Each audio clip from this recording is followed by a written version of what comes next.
Yo, yo, yo. It's going. We're alive and well.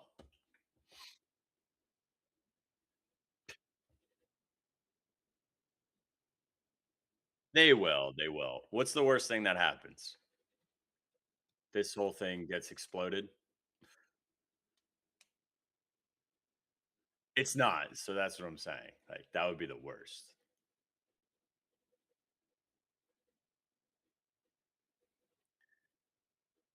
Yeah, she pops out of here pretty soon. Sadly.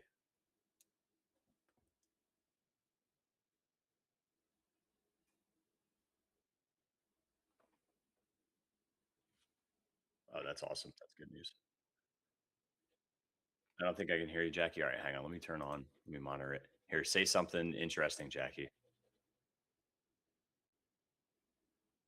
Yeah, I can't hear you. Just check your audio input. Sometimes it's so weird with well, those aren't Bluetooth. Never mind. Yeah, we can only hear me. Well, Jackie just informed me that I am now taking over Mom Street USA. I've always wanted to take over this account fully, and she endorses this because otherwise she would say otherwise. So Otherwise. I don't think anybody can hear you still.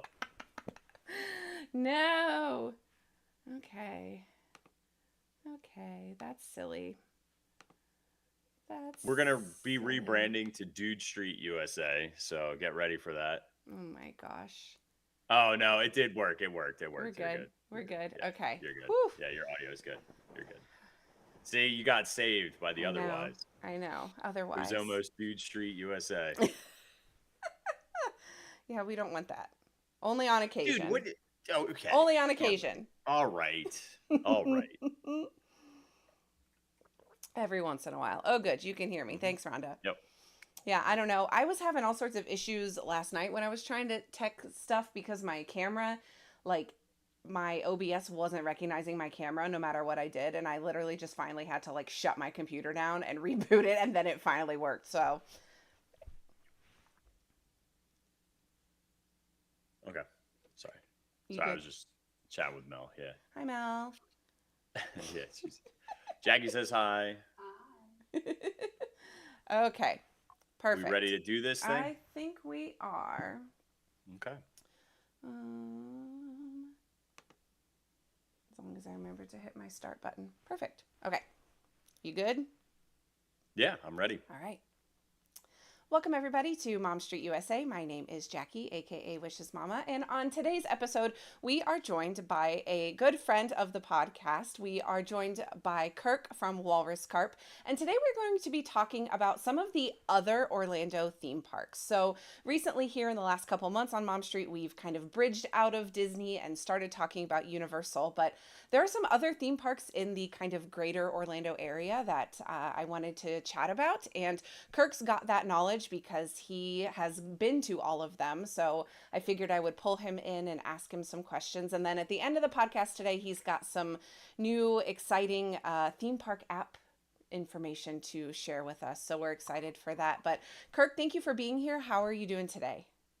I'm good, Jackie. Thank you for having me on as I delve into the dark, mysterious parks that no one goes to. No, I'm just kidding. These are like your secondary parks because obviously when there's over 68 million tourists who come to the Orlando theme parks every single year to enjoy them, and they typically just stick to Disney and Universal, but there is a slew of other parks to choose from, especially if you have a little bit more leniency with your timing if you're here, especially overseas guests tend to have, they're here for like 2 weeks. So what do you do with that extra time? So, Yeah, and I think that's it. People don't remember, or they maybe have like stigmas about these parks that maybe they've heard, like, oh, it's not very good or it's not worth it, those types of things. So I just figured we could give some information and kind of give your input. You've got kiddos that you've taken to a lot of these places before, or can, put yourself in that mindset of taking kids to these places. So definitely figured that was a good resource for us to pull on. So let's hop in here and see kind of where we want to head to first. So we've got five different theme parks that we're going to chat about. Some of them will probably be a little more information that we can give because they've just got more at these parks, and some of them will be probably a quicker conversation. But I'm just going to head right down our list here, Kirk, that I've got on our notes. And we'll start with SeaWorld. So, what can you tell us just first, like overview of SeaWorld?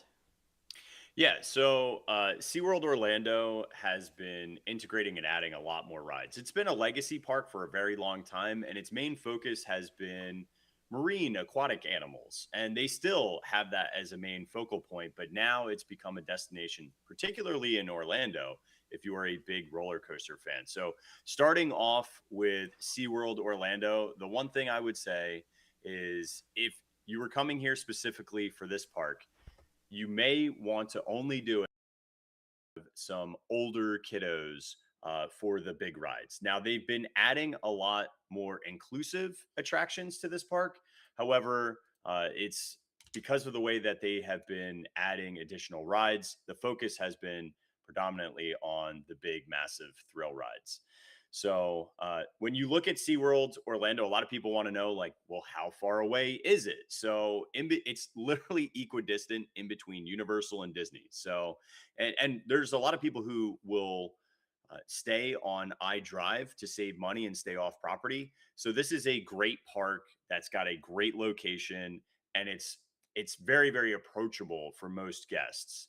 Um, and price point wise, they always are running sales and deals to get in there. I know ticket wise, I don't look at this because I use either our fun cards or our passes now.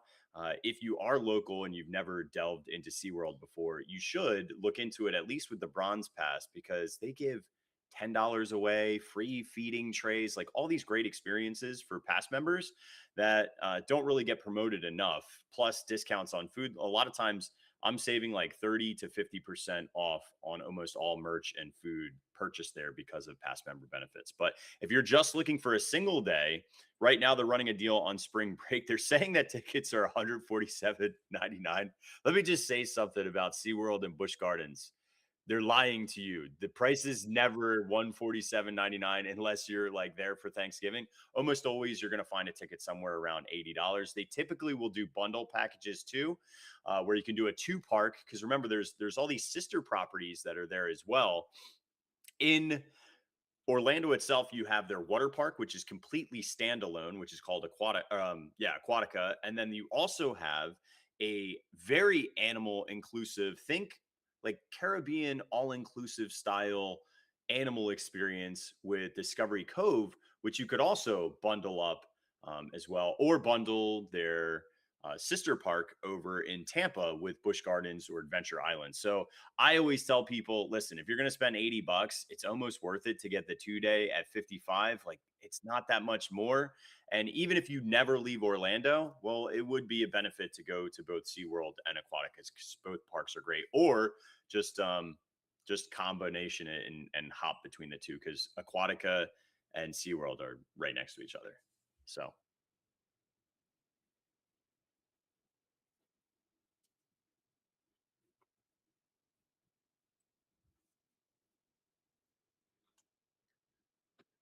mhm.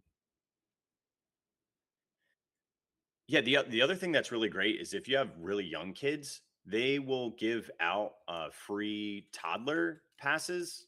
I don't remember that. Do you remember the preschool pass? What was it through second grade? Mm, I don't remember what. No, I think it was a little bit Through younger than kindergarten? that. Yeah, maybe through So how kindergarten. what age is kindergarten? Five, six? Yeah, it was like for pre-K.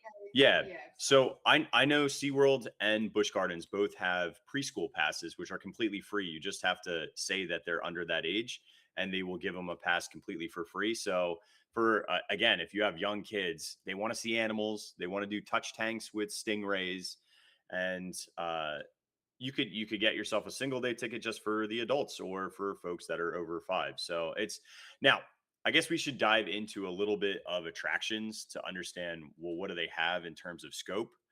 So yeah,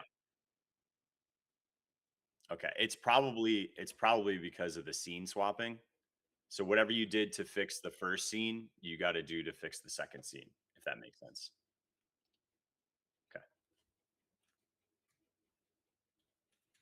Welcome to Dude Street USA, home of the best dude behavior that you Stop can it. find on any street USA.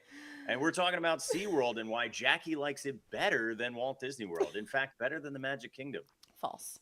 Absolutely false. Jackie has always said that, will always say that, and is a huge, huge fan of SeaWorld. I love tech issues. Thanks, guys, for letting me know, because you can't. Okay, I'm gonna give it another minute and see. There we go. Okay, perfect. Thank you, Sarah. Thank you, guys. Appreciate you. Yeah, she was just messing with. So to give you a little bit of Okay. back end, we use like a video format that's called OBS, and it handles multiple streams. So if you switch between one scene to the other, so right now with the share screen, if the mic inputs are not put into that new scene, then you lose audio on whoever it is. Yeah. It's not like a tech thing. It's more or less just a settings thing. Yeah, and I'm So. learning. I'm learning all the fun things that It's good, dude. OBS This will is do. good. Then you so- can have like 1 billion people on here, you I know? know. It'll be fun. Okay, thank you, guys. Appreciate you. Okay, continue. I don't remember where you were segueing to next. We're segueing into, so let's go into what SeaWorld offers outside of just roller coasters. We said there's quite a few of them. But you know what? Actually, let me reframe this. I'm going to restart this. Okay. Let's now look into what attractions and entertainment that SeaWorld has to offer and kind of like what age group and brackets this fit in. Awesome. We're going to first start off with the young kiddos, right? So we're talking about the any kid who is under 36 inches, right? Those groups are going to really enjoy all of the touch tanks because there's a stingray tank, there's a sea lion feeding, there's shark feeding too. So those are really fun. They also have some shows. There's a dolphin show, which is really fantastic. There's a whale show. There's a sea lion and otter show. And one thing I want to also let you all know is that SeaWorld changes a lot. So they have food festivals for those that are familiar with Epcot food festivals or even Universal's overlay ones that they do at USF. They will have, like right now, it's the Seven Seas Festival, which has a bunch of concerts. So there's free entertainment, and then you can go around and buy lanyards and get a really good price point on getting and trying a bunch of snacks and drinks. But then also they have, for kiddos, dialing that back, they have Sesame Street Land. Now, they used to have a parade that's gone on a slight hiatus. I imagine that'll come back in the summertime, as this is the off season for SeaWorld. But there's lots of different smaller attractions for the kids to go on. So depending on what you're looking for, let me see if I can pull up under experiences. Where is Explore Rides? Oh, is there a whole section for Sesame Street Land? That's what I'm looking for. Okay, so Sesame Street Land, they have attractions like Abby's Flower Tower and Cookie Drop, or Elmo's Choo Choo Train. They have a splash pad. They have a little playground area. So cute. Yep. They've got a slimy slider. They have a carousel, and then they have a very, very small roller coaster, which you do have to be 38 inches for, but pretty much everything else, you don't have a ride height requirement, except for the Choo Choo Train, which I'm assuming kids like jump out of, unless you ride with an adult. Which, if you ride with an adult, there's probably zero limits on any of these attractions. So yeah, could depend on where that track goes too. If there's spots that are, they got to make sure the kids stay in their seats. That's basically it, because they're, what are they going to do? Jump up and grab like Elmo's foot or whatever? Also, what is up with this? The one thing that's really interesting, and I will showcase this in a second, is that they have sensory guides for all of the Sesame Street attractions, which you'll see this a lot for the Merlin properties. Mm-hmm. That would be Legoland Florida and Peppa Pig Park. I don't know why on earth that this makes me laugh, is I guess because 1 is the lowest they use on this sensory guide. Legoland uses a 0, but they put taste as a 1 for the Choo Choo Train. Don't lick the train. Please don't. It will be low sensory stimulation if you do. Please don't. We do not recommend. We do not recommend licking anything at any of the theme parks, quite honestly, unless it's an ice cream cone. That's good. That's very good advice. Please listen to Jackie. I usually don't follow that advice. All right. So other experiences right now, when we want to age up, this is really where SeaWorld shines, is their world-class coasters. Now, they do have a indoor dark ride that is called Expedition Odyssey. Most people don't know this. It was built in 2025. It is a Soarin'. So if you're used to Soarin', is it a baby Soarin'? 1,000%. It's not a massive, huge ride, but it still is really, really fun and explorative of the Arctic. So there's a lot of educational components that happen here that most of us who are Disney folks remember what it looked like in Epcot. This experience, after you're done doing the Soarin' ride, it literally exits out into their Arctic exhibit. So you're getting to see beluga whales, walruses, penguins. Very, very fun. And it's freezing too. So it's actually really nice when it's cold or it's really, really hot out. Yeah. But that's one of the biggest problems, I would say, in terms of SeaWorld is that when it rains, which it does all the time, most things shut down because most of the attractions are outdoor experiences because they're mainly roller coasters. Expedition Odyssey is one of the experiences that they created so that they could have more indoor experiences, which they're basically focusing right now. For a long time, what SeaWorld was doing was building a bunch of coasters so that they could compete with Universal and Disney, which makes total sense. Yes. But right now, they're building a new suspended dark ride. So think something that's like Peter Pan, but will rotate. And that is called SeaQuest Legends of the Deep. So this will be done probably by summer or fall of this year, and it's going to be an indoor dark ride that's suspended, and your cars will actually independently move as it shows the deep. This is actually a horror show for me. I hate underwater stuff like this. It gives me the heebie-jeebies, but I'm excited to try it. Yeah, you got to try it at least once, right? I'll do it every time because I love dark rides, but everything you're seeing in this, like a dark silhouetted shark, another dark silhouetted shark, and I can't see, and these little flecks in the water give me nightmares. Even that whale is horrifying to me. I am not into any of this, but it's going to be a great ride and a much needed experience. Yeah. Once we get out of that, you're looking at how many roller coasters are there? There's Kraken, which is a looping coaster, Mako, which is the only hyper coaster in Orlando, which means it goes over 200 feet. So it's actually fantastic. And it's considered an out and back, which just means that it's nice hills. It's one of the best coasters we have in all of Orlando. Hands down, top 5, fantastic, super smooth. Kraken will break your back. Then you've got a lay down coaster that is called Mantis. Let me go back to ride so I can show pictures of some of the stuff. So there's a lie down coaster called Mantis. That's this blue one right here. There's Penguin Trek, which is more of a family coaster. It actually has a show building, so there's a little bit of a storyline that's integrated, and the ride height's only 42 inches, where most of the coasters like Mako are 54, although there is a 48 with Icebreaker, which is an interesting like backwards reverse launch. So it uses this like swinging effect to get some momentum before it shoots out, which is really fun. They also have Pipeline, which is the very first surf coaster. So if you're like a coaster nut, this is a one of a kind, the very first style surf coaster where it's a stand up, but the seats are independent, meaning that they will move up and down throughout the experience as it does it does do, I think, 2 inversions, and it has a really thrilling launch too, which is really fun. It definitely one of the best coasters they have in the park. And then I think that's it for coaster wise. We have also, there's a water ride. I mean, technically this Journey to Atlantis is a water coaster. It's made by Mock Rides. So it does kind of like Splash Mountain or Tiana's Bayou Adventure. It has one part that is water ride, boat ride, and it has an indoor show building, which is fantastic. And it tells the story of going to Atlantis.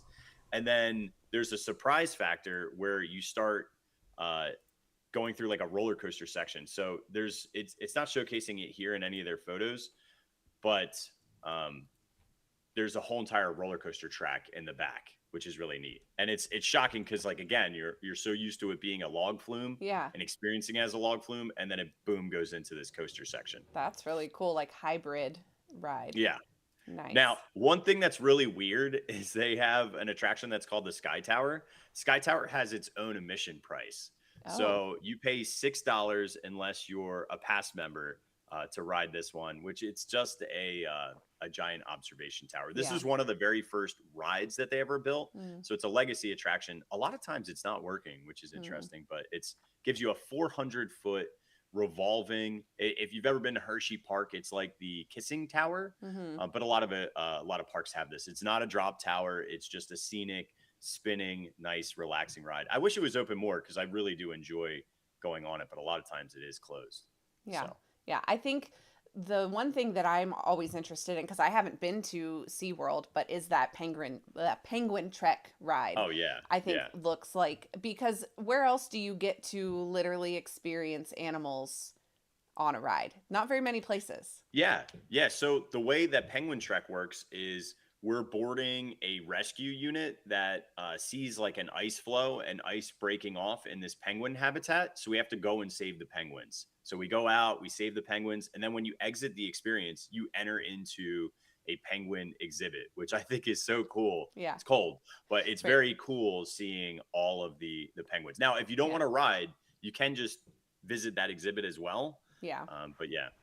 And then you can upcharge and pay for other experiences. You want to touch a penguin, feed a penguin, touch a walrus, feed a walrus, touch a dolphin, feed a dolphin, stuff that you wouldn't be able to do in most parks. It has that here as well. Yeah, that's so cool. So it sounds like at SeaWorld, there's something kind of for everybody, right? Like, yeah, I there's think enough what they're building out. Yeah, there's enough for littles to kind of get a feel with all the Sesame Place stuff, like we were saying, and all the animals, obviously. But then there's enough of also for older kiddos and teens too. Yeah, and then come Halloween time, this is one of my favorite Halloween events. They do a Halloween parade. They do trick or treating for the kids, which is completely free. This is like different. You got to get out of the Disney mindset that you got to pay a special price or a ticket to go to a Halloween party that has free candy. Yeah. They get sponsors and they give out a ton of free candy, and my kids absolutely adore and love that. Yeah. One thing to note about kiddos, if you need to bring in a wagon or food and stuff like that for like specific needs, they're very good about that as well. We always bring in food to SeaWorld and Busch Gardens every time. Yeah, that's helpful to know, because I feel like you never know. Some places allow you to bring food in and are totally fine with that. Other places have more rules and regulations. So, so let's talk about food. That was a nice little unintentional segue here. What is the food like at SeaWorld if we were to purchase food there? So one thing about, and this is going to be a blanket statement for both SeaWorld and Busch Gardens, if you are going to SeaWorld or Busch Gardens, you need to purchase a dining plan. Now, you wouldn't normally say that at Disney, but here's the God's honest truth. It is expensive to eat at SeaWorld. It's very expensive. Your average meal price per person is about $24.99, which is not that affordable in my opinion. But what we would do is we would get an add-on to your ticket, and that would be Dine All Day. Okay. Now, there are times where they'll do Dine All Day discounts that are good for an entire 12 months. So you can purchase them for Black Friday. They always do this Black Friday sale, and it's $30 to Dine All Day, and then which you is can an use insane deal. Use it anytime. You can use it anytime. That's so nice. But even if you were to buy just one, this is what we would do if we were staying in the park all day, which is very easy to do. It's very easy to stay in there. You get one adult plan, right? And then you get one entree, one side or dessert, and one soft drink every 90 minutes. And there's lots of places. The barbecue place, Expedition has Asian pizza, burgers, chicken tenders. They've got a hot dog joint. They've got another place that has really good tacos and shrimp. There's another burger joint. There's a really good flatbread place called Panini Shores. And then Waterway Grill has like lots of like churrasco beef with like chimichurri sauce. The food is actually pretty good at SeaWorld. But for the price point, just eat every 90 minutes. Try a bunch of new places. Right. And for $60, I don't know anybody who could feed a family of 4 off of $60 an entire day in a park. And again, like if you have to throw things out or you need another drink or you just want to get a dessert or whatever, like keep that clock going. Like every 90 minutes, get something else and just like snack throughout the day. The barbecue place is by far the best use of your bucks there though. Cause you could spend $50 on a barbecue meal. Right. Well, and honestly, that's probably a better way to eat at the theme parks anyway, because then you're not sitting down, especially when it's hot in Florida, you're not Yeah. sitting down and trying to have a giant barbecue lunch Yeah. and then running off to go ride a bunch of roller coasters. Like that doesn't sound like a good idea anyway. So, Yeah. I mean, the only place that allows you to do table service would be they have it's like a whale watching experience oh, where cool. you sit right next to the whale paddock, and they hook you up there. But that's it. That's the only thing that I can think of that is similar to that. Right. So Yeah. Well, so it sounds like, like you said, you can take food in, but it sounds like if you can find a good deal for that all day dining, yeah, I that's the mean, way even to at go. 60, I think it's a good deal because you eat 2 times, 2.5 times, it's more than paid for Oh, itself. yeah. And the Easily. average family of four, like adults, you could get like chicken tenders and fries, and that's enough for your 2 kiddos. And then they split dessert, and then in 90 minutes, you grab a burger and you split that with your partner or whatever. Right. Like that is the way to do it. I mean, I had a video a long time ago on YouTube where I know I spent $30 at Busch, and I'm pretty sure I got almost $300 worth of food. All I did was eat that day. I remember it was like every night you had like a timer going that every 90 Oh minutes yeah, you were going back to I wherever was was I was close. eating everywhere. And what was crazy is Busch Gardens back in the day used to include Chick-fil-A. Now Chick-fil-A is not included in SeaWorld, even though they have a Chick-fil-A. Okay. But it's not like your Chick-fil-A when you go outside the parks where you spend $12, you get a whole meal. You eat at Chick-fil-A, everything's a la carte. You're probably spending $22 Mm, on just one meal at Chick-fil-A. So that's that's why I'm trying to insane. really impress upon you to get the dining plan. You don't need one for everybody because that's just an insane amount of food. Right. If you had to, you could buy an adult and a kiddo one, especially on the Black Friday sale. I mean, you're going to spend $50 to get 2 dining plans. I think that's a crazy good deal. Yeah, I agree for sure.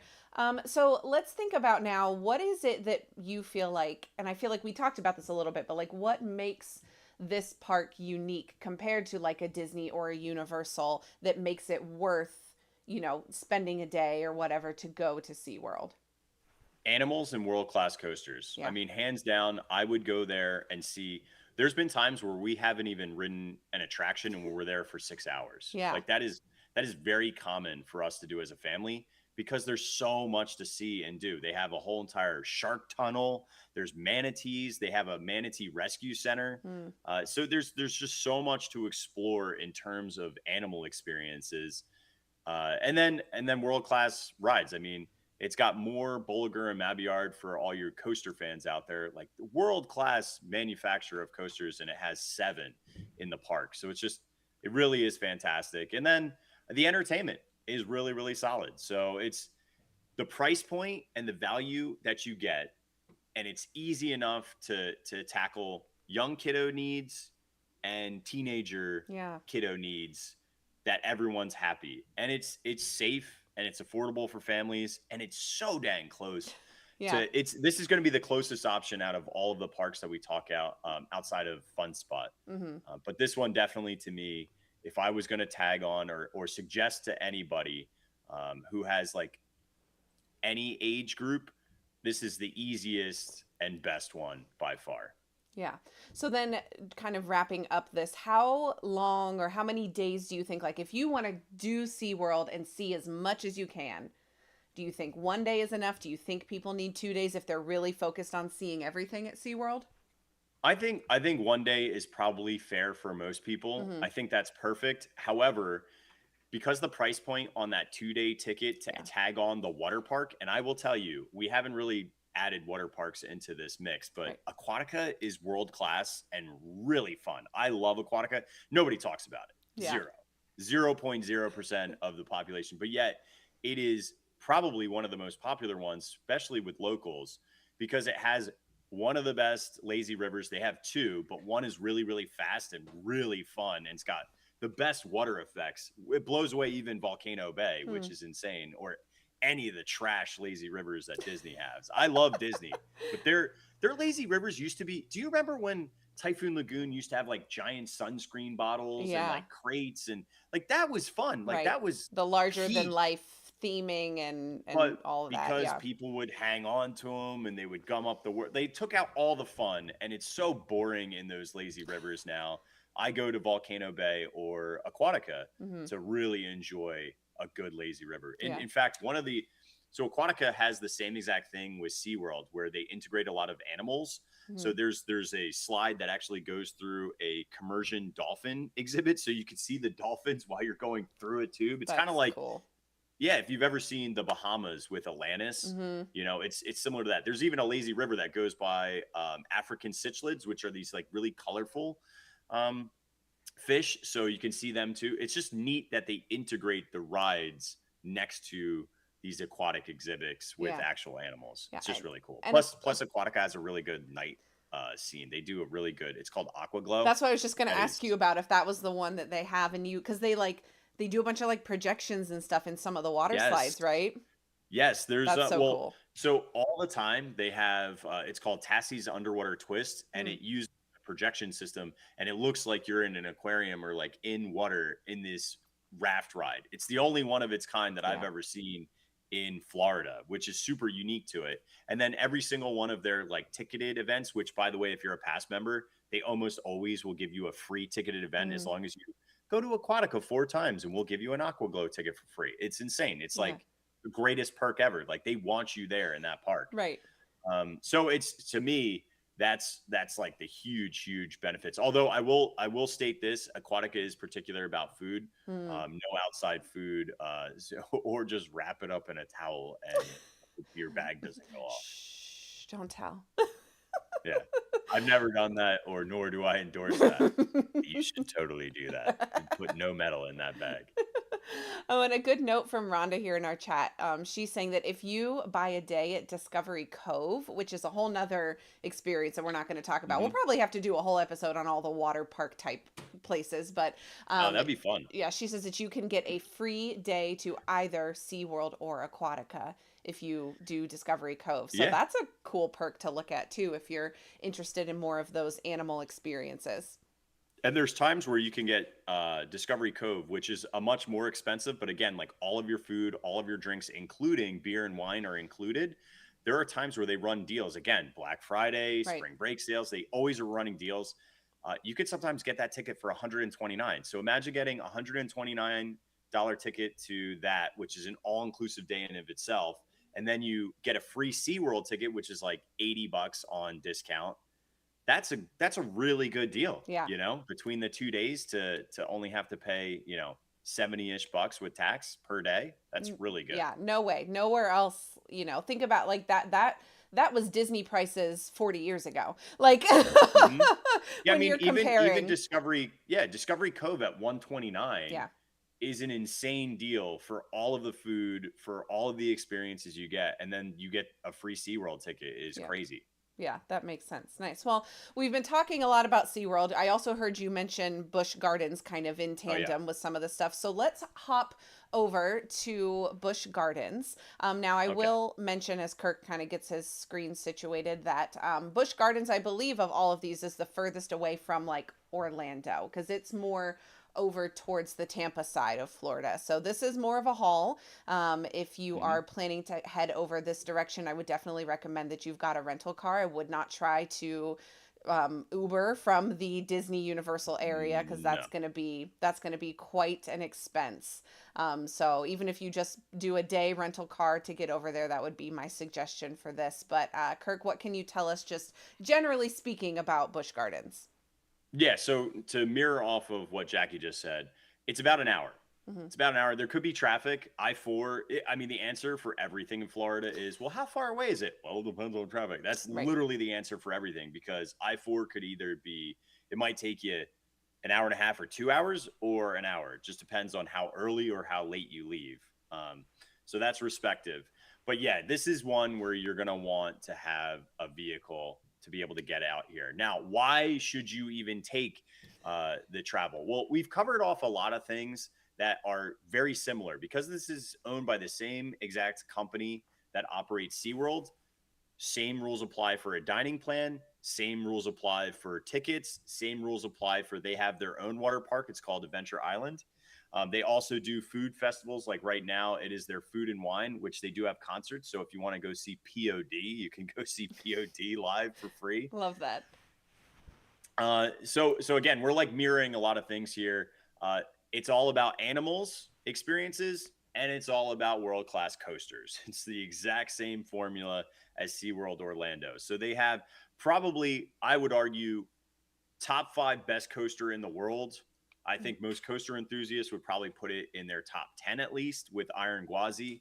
It's a Rocky Mountain coaster that's unbelievably. They took like an old wooden coaster that was called Gwazi and they turned it into Iron Gwazi, and it is the tallest, the fastest, the steepest in Florida, and it's just outrageously fun and very very thrilling. This has much more thrilling coasters than SeaWorld Orlando does, even though they have similar options. Mm. Everything here seems to be stepped up in terms of size, scope.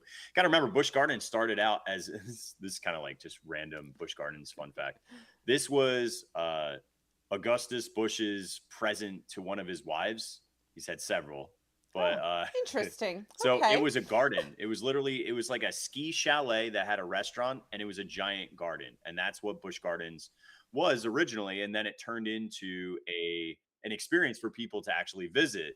And then they started adding outside of the brewery, because there was a brewery tour that was attached. They started adding little tiny attractions. Hmm. So if you look at it, we also have a Sesame Street area. It is smaller than SeaWorld's and does not have a parade, where SeaWorld does have that. Mm-hmm. They also have, it's called the Wild Oasis. It is a very large playground space for kids to explore. So here, let me pull up some of these things that I can show you.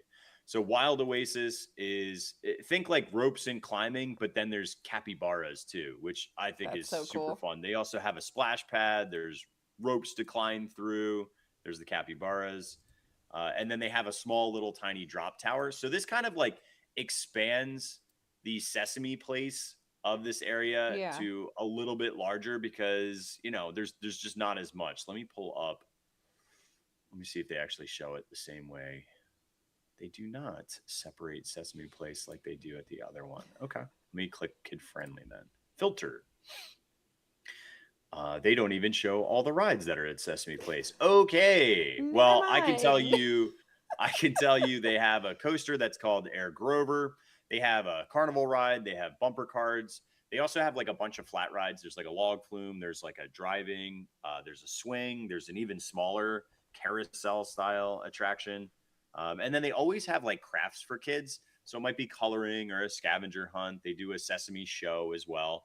It's just arguably a lot smaller than the SeaWorld version. Mm-hmm. And then they have crazy coasters outside of Iron Gwazi. You have an inverted coaster called Montu. You've got Cobra's Curse, which is a kid's coaster. It's made by Mock Rides. It actually is a spinning coaster, and it overlooks into the Serengeti, which has a wide array of animals. They also have a train that goes by the Serengeti. So you're looking at lions, giraffe, zebra, gazelles, rhino, ostriches. It's very, very cool. And then all of their like visual experiences with animals too are very, very close. They also have Serengeti Flyer, Cheetah Hunt, Phoenix Rising, which is a more smaller kids coaster. Another big kids coasters are Kumba, which is aging, but it's great. Tigris, which is a launch style coaster, and Shikara, which was at the time the first and steepest and tallest dive coaster ever in the world. They also have gorillas. They have kangaroos. You can feed the kangaroos. You can see tigers. They have orangutan. Like, it is all over the place when it comes to animals. So again, same thing kind of applies here. It's world-class coasters and really good animal experiences. Although I would argue that this park has a little less to offer for kids, and it certainly has less to offer when it comes to weather, because if there is crappy weather on the horizon, do not come to Busch Gardens, because they will either close early. They do rain checks. All these parks do rain checks because a lot of them have too few indoor experiences. This one has 0 indoor experiences outside of shows. Okay. So you are stuck. If it rains in Busch Gardens, you're done. Yeah. Now, I'm not talking about the like 3 p.m. shower. I'm talking about all out lightning. Right. If it's in there, don't bother coming out here. Yeah. So it sounds like this, like you said, it does have some for all ages, but not quite as much if we're comparing directly to SeaWorld that we were just Yeah, talking yeah. about. This one is definitely more. I have teenagers who want to just absolutely rip crazy rides. Hmm. It's like that's how I always felt. At some point, teenagers are too cool for Disney. They're like, "Ugh, Right. I'm not gonna go to a kid family park." It's like, dude, Disney's for all ages. But if they need to age out and they're used to maybe their local Six Flags or Right. Cedar Fair style park, then this is the place for them to absolutely have a blast because there's so much to offer in terms of big, large, impactful, thrilling coasters. Well, and it sounds like they've got more coasters and less kind of other attractions in that way as well. Yeah, they have one water ride. They just got rid of their other log flume, so it's like one of those big water raft rides. Hmm. They have one screamin' swing style attraction, and they have one of the tallest drop towers with Falcon Fury. So most of the things that they have here, 90% are going to be roller coasters. Yeah, that makes sense. Although they So, do have a sky ride, which is really cool. I oh, love their sky ride. It's very yeah, fun. But that's just like the Sky Tower where they charge $6 unless you're a right, pass member to go on it. right. And that's like, think Skyliner, but like across the park, Mhm. basically. Yeah. However, I would admit, again, seasonality here. They do have seasonal food experiences, and it's exactly the same. It's the Hmm. exact same eateries, just different names as SeaWorld. So Yeah, we don't need to go over like individuals there. Get the dining plan, eat every 90 minutes, right. Chick-fil-A is included. And think about this park, especially if you're around during Halloween or Christmas. This is, in my personal opinion, the best Christmas park. They Mm. use more lights. It's millions Hmm. and millions and miles of lights. You can ride the sky ride and see all the lights around. They also have one thing I forgot to admit is this is year round. They have an ice skating show. Hmm. Fantastic, Okay. unbelievable. Like think better than Disney on ice. That level of Yeah. talent. Yeah. And they did their own they have like an animal one and then they also do a Christmas one depending on the time that you go there. And then SeaWorld, I forgot to mention, actually does have an ice show but only during Christmas, but that's Okay. another like can't miss. And they put some lights up. It ain't as good as Busch Gardens. Yeah. Just isn't. Now, you talked some about some of the other stuff that you can do at SeaWorld, like the feeding of the animals and stuff. Busch Mhm. Gardens has some of that also, if I'm not mistaken. Yeah, they do. Like you can go on. This is actually one of the coolest experiences and by far the best giraffe experience I've ever had. They sit you on a Serengeti like truck and they'll Hmm. take you around to be able to explore the giraffes.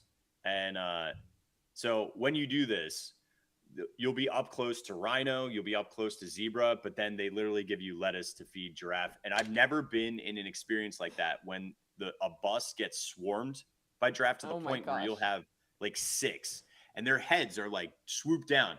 They'll be like just whacking around and you got to like duck from giraffe heads. It's crazy. It's so immersive. Yeah. And if you're going to go to this park and you love giraffe, it's a non-negotiable to do this as an add-on Yeah. because it's pretty dang affordable most of the time. It's I mean right now it's saying starting at $40, but a lot of times when you buy your ticket, you can put this as an add-on Hmm. too. Like you can do penguin stuff, there's stuff with tortoises, there's stuff with sloth, but the giraffe Serengeti tour is the tour to do. Yeah. And if you want to learn more about that, head over to Kirk's YouTube because I know he's got a YouTube video from when he did it a few years back that was Yeah. pretty incredible to watch how literally they are right on top of you. It's pretty cool as a pass member too. I get a free Serengeti tour every year. Isn't that neat? Really? Yeah, I didn't even use it last year because I forgot I had that as a perk. That's so crazy. You got to Yeah, get it on the schedule for this year so you don't miss out.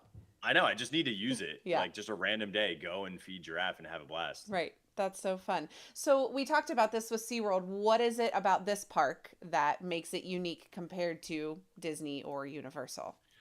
Okay, so it's a completely it reminds me of Animal Kingdom if Animal Kingdom had better animal experiences. And I don't mean that to like shade Disney, but like a lot of times my biggest problem with the safari over there is you go so dang fast that and I get it, they have to put throughput, but like I don't want to enjoy the lines for 30 seconds. I'd Yeah. love to be there for a long time. Right. And you can't unless you go through either the gorilla or the Maharaja treks. There's just not as many places where you can take your time. Here, you're like 4 feet away from a lion and you could sit there all day. Like some of the photos I've gotten are bananas, like Yeah. insane. Lion, gorilla, tiger, kangaroo, those ones are all unreal. And then how close you get to the giraffe if you end up paying for them. Like, but those are just the free ones where you Right. get so close to them. Like I've had tigers up like against the window, and you're Yeah. like, they actually have this box. It's called the tiger box, and you climb into it. Kiddos can climb into it, and they heat it. And you know how cats are; they love to be on like warm, heated Right. pads. They'll sit right on top, and then you just go, and it's all made out of plexiglass, so That's you can cool. see see them right there, which is really funny. Yeah. Yeah, and I think that that's what makes it feel more like a traditional zoo, and I don't mean that as a negative. I mean that as a positive, where you get to really experience the animals, where like you said, at Animal Kingdom, most of the really fun animals that you can experience, you have to go on the safari to be able to see them. Yeah, and the safari again is like a limited viewing Right. option where you can spend like I sit there and you'll hear the female tigers roar a lot, and you Yeah. can just sit there and listen to them, and it's like there's no rush. Take your time, Hmm. set your pace. That's why, to me, a lot of times with our kiddos, if it's a really busy day, we go look at animals, we go ride the train, we go ride the sky ride. They do they love the Wild Oasis. They're a little bit older than the Sesame stuff. Hmm. So there is like climbing, playing. They also have like this really fun like bouncy pad mat thing that's really cool. But they'll go to Wild Oasis and be happy just climbing for 45 minutes, and Right. Mel and I sit there and just chit chat and catch up, and it's Yeah. great. Yeah. So I mean, to me, it's if you want really close, really enjoyable animal experiences that aren't like slapdash, Yeah. this place is an AZA accredited zoo. So is Okay. SeaWorld. Hmm. It's just think like you're going to an aquarium or a zoo that have world-class attractions. Right. Right. Well, it's kind of nice. It's like a 2-for-1 when you think about it that Yeah, way. yeah. And I mean there's some kids who only want to see animals, Right. like but then you're also taking care of the needs of others who need to have big crazy rides. Now, theming in all these places, think like your Six Flags theming. It's Hmm. like slightly elevated from Six Flags, but they're all themed towards some sort of geographical area. It's not intellectually property driven Right. outside of Sesame. Right, right. That makes sense. So, with all of that for Busch Gardens, about what time frame do you think you need at that park? Do you think it's a 1-day park? Do you think the lines get longer for those coasters that you need an extra day? I mean, I really think one day, if you're using rope drop to close, Mm-hmm. the biggest thing here you would want to focus on is Iron Gwazi because Mm-hmm. it just gets so cramped. But Iron Gwazi and Cheetah Hunt are the only ones, especially, here's a tip. The weekends get a lot more busy because these are locals parks. Yeah. So the weekends are smashed. And in fact, I could say that true of every single park we're talking about here is the weekends are absolutely gassed, where it could be a 10 out of 10 day at Disney on a Tuesday. Right. This will be a 2 out of 10 almost every Monday through Thursday. Right. Now, sometimes they don't open up, especially in the off season, every single eatery because there's less people. Sometimes they have lesser hours because of the people. So that is one thing to just be aware of. But yeah, I mean, you could do really well in these parks. And if you're a coaster fiend, you could just ride Iron Gwazi like 6 times in a row on a Tuesday in the middle of, the fall or whatever, because Right. nobody's there.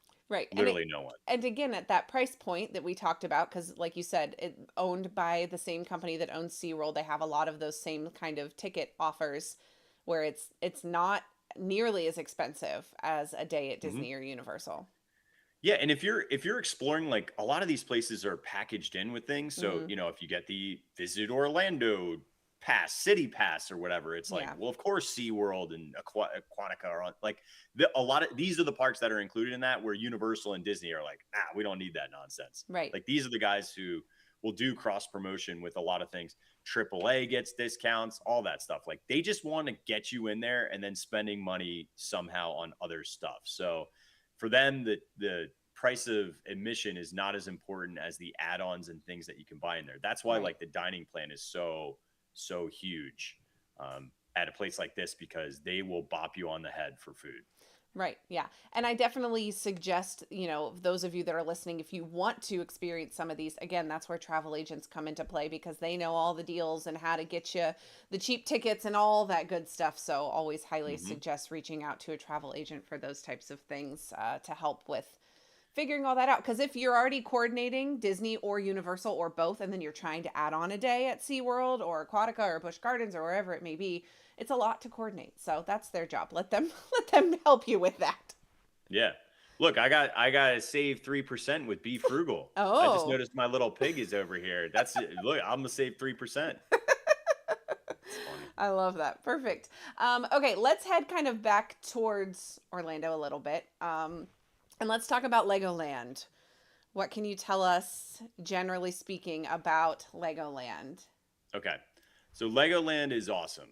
I will just say that. But this one is going to be really polarizing depending on the age of your kids. Okay. Because your kids will age out of Legoland. I'm a big kid. I still find lots of enjoyable things to do at Legoland, Hmm. but I wouldn't go personally without my family and without my kids more than once.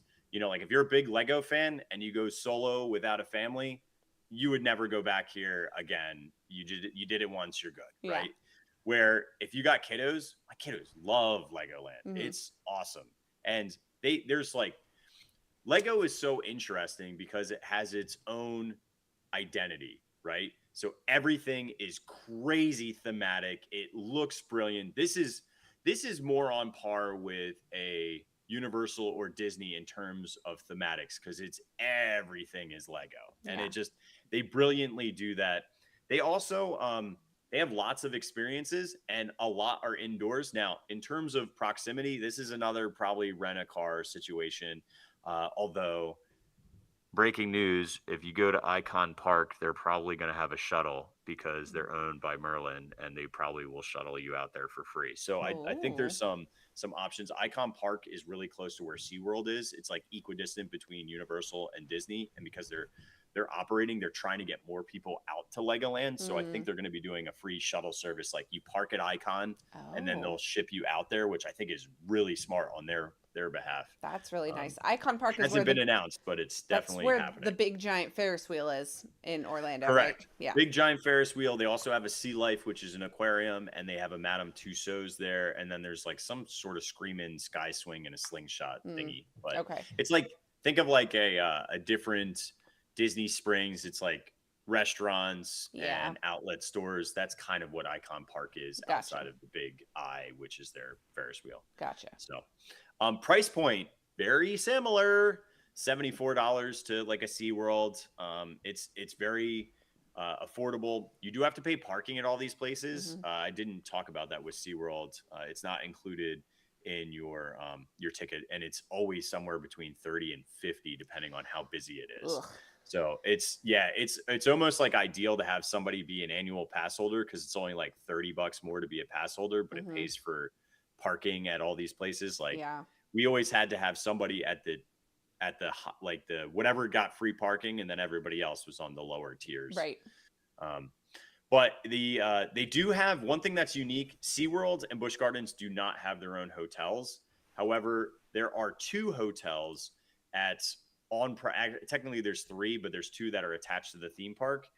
They have the Legoland Hotel, which is really, really fun.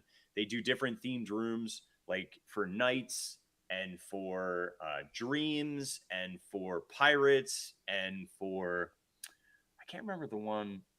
I think it's Parkland is maybe one of the ones where they have like different characters. Like they're not Lego minifigs. They're like bigger and Yeah. taller.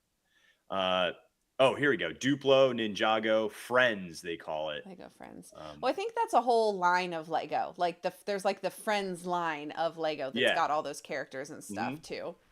That's Yeah, I mean so it's cool. and art I will tell you this hands down. My kids would rather stay at a Lego property than any other property. No Disney resort, no Universal resort Yeah. trumps when we stay at the Pirate Hotel, which is the other one. But this hotel Yeah. is good too. The reason why is because they're all set up like suites. So Yeah. when you think about families, there's a kids' room area, and that has bunk beds and their own TV, and it also has like brick builds. Cool. So they can like build a bunch of stuff. There's also a scavenger hunt in your room, and then that opens up into a safe, and the safe has like snacks for kiddos What? and a brick build for free, That's which so is so cool. cool. Oh my gosh. You could see why my kids Oh yeah. absolutely hate staying anywhere else besides Right. this place. Right. It also includes breakfast on your check-in and checkout day, which is, or your checkout. Yeah, it wouldn't be your check-in day. It would be all of your days through checkout. Right. Because you would Okay. get it on your check, but you don't get it on check-in because Yeah. check-in's at 3. Right. That makes They sense. do have restaurants on the hotel properties, which is cool. Let me pop over to the Pirate Island. The Pirate Island one is, they love this. I mean, Yeah. it looks so cool. It's so fun. You have treasure maps, and the parrot actually talks. If you want, you can like kind of turn them on. But again, you can see like these brick builds that they have. Oh, what is this thing? You can actually like do like a room tour. Oh, look at this. Oh, that's cool. That's fun. So you can see how they have like actual bricks Yeah. and plates, so they can build stuff on the side. The kiddos argue about who's going to be on the top. Naturally. Yeah, and then the TV, they have a station. It just plays like the Lego Movie and Ninjago, Yeah. which is cool. The bathrooms are really spacious. They the amenities are good, like all of the shampoos and stuff like that. And then again, like it looks out right onto Legoland, Florida. Both of them have pools, but the Legoland hotel pool has a slide, so that's just something to think about. Yeah. And then they also have this other one. I've never stayed at it. It's called the Beach Retreat, and it's like individual bungalows, Oh. but they do have bunk beds and stuff like this. But this one is about a 4-minute drive away from the park. So Okay. it's, if you're going to stay at the hotels, you stay at Legoland or you stay at the Pirate Islands. Right. Don't stay at the other one because it's too much of a hassle to get over. I think they do a shuttle, but who cares? Don't do it. Right. Well, and it's so crazy because like seeing those rooms, like that's what I wish we got more of from Disney. Like I understand that Oh my God, yes. Like, and I understand that Disney has multiple different types of socioeconomic status to cater to. But like, why don't we have theming like that at the All Stars even more? Like, we have it outside. Why is it not inside the rooms? Yeah, like that? I want you to throw up all of your IP on Right. all the walls. Like, I am here Yes. at Disney. I Yeah. don't want it to be some, like, like I think about the Magnolia Suites over at whatchamacallit, at Riverside. Yeah. Port Orleans, Port Orleans. Riverside. Yeah. And it just has like, it is so great that they have the genie from the lamp as your sink faucet. Right, And yes. it's got Princess and the Frog on your backsplash of your, like, that's what I want. Right. That's the one thing that bothers me the most is Yeah. that most of the resorts on Disney property don't scream Disney, and they really should. Now Yeah. they're integrating things and they're trying to be tasteful. I don't want taste.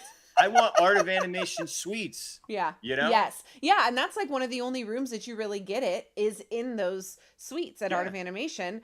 Otherwise, Mhm. you get like a picture on the wall. It's like, y'all, Yeah. come on. You've been renovating these rooms.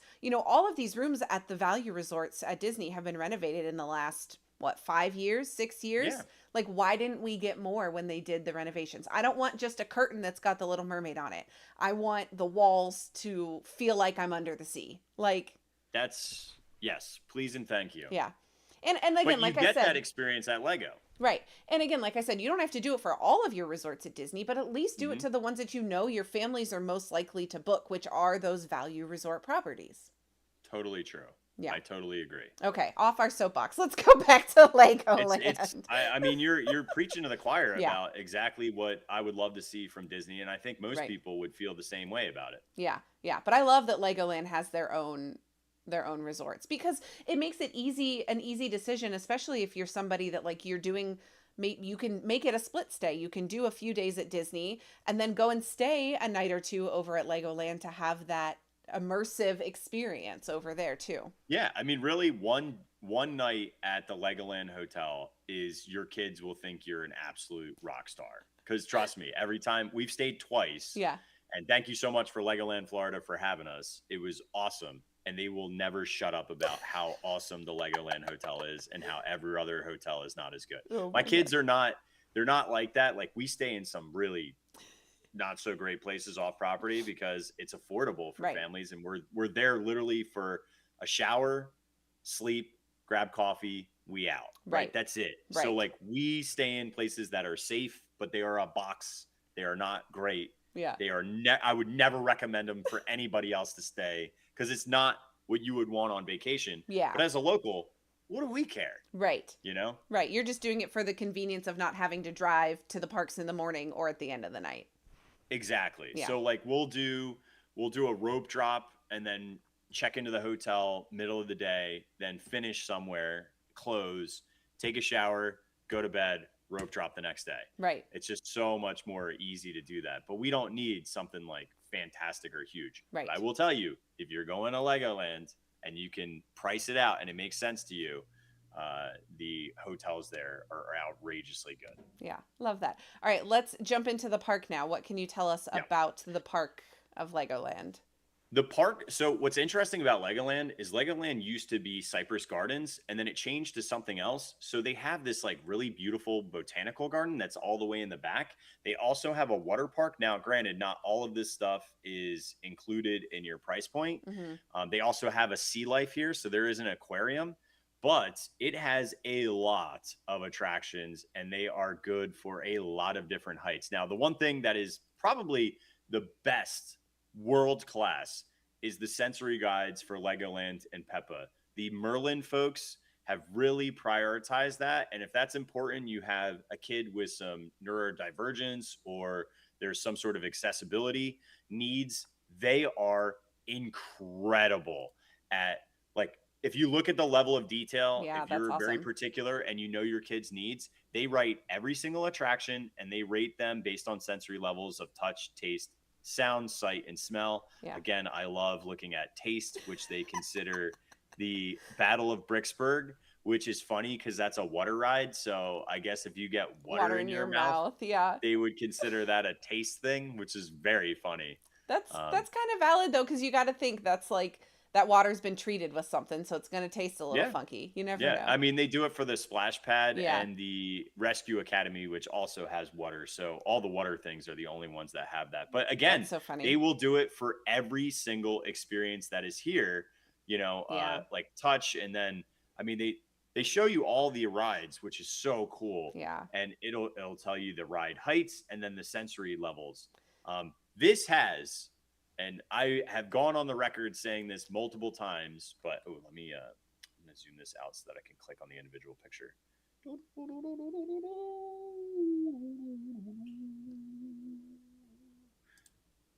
I've gone on the record of saying that the Lego Movie Masters of Flight attraction is the best Soarin' we have. This is a horrible picture. I thought it was going to be way more impressive. This is awful. Don't look at that. No, their website doesn't do it justice. No, it does not.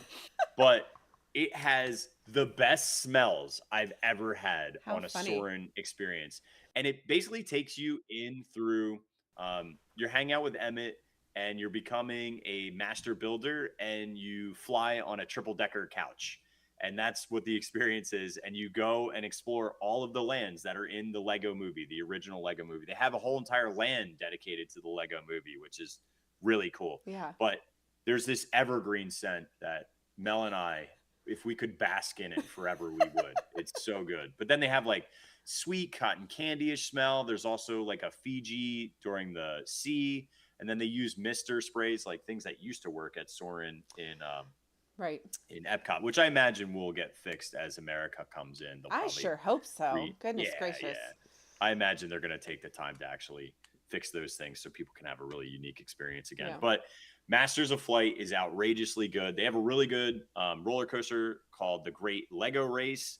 They also just built a $9 million attraction, which is called Galacticoaster. And Galacticoaster is, if you could take Guardians of the Galaxy and Test Track's building and mash them together, you would get Galacticoaster. It has an epic pre-show with a really good animatronic, and then you build your spaceship as a group, and then you board the attraction, and the spaceship will show up on ride in the beginning and at the end, and you have this really fun, and it's almost all practical effects, very Mm, little screens. So in interesting. that essence, it's a little bit better than Guardians for Yeah. that. It's very short because it's, again, we're at Legoland, so it's about a 60-minute or 60-second ride, but it's fantastic. It is so high level. That's the rope drop. Yeah. Galactic Coaster is it used to be, you go up, you just start on the right side of the park. You go to Masters of Flight, then to the Dragon, then to Ninjago,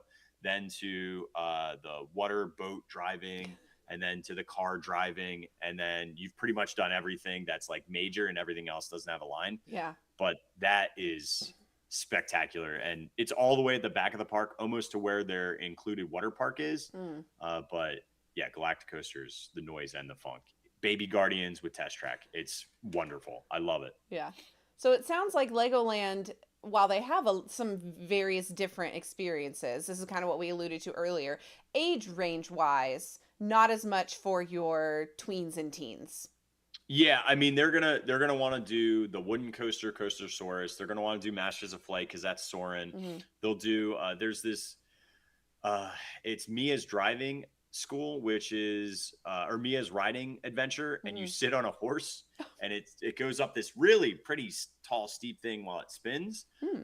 That's probably their most thrilling attraction outside of Galactic Coaster. Yeah. And then, they have a shooting dark ride that's called Lost Kingdom Adventure, which is really fun. And it kind of has like an Indiana Jones feel to it. Hmm.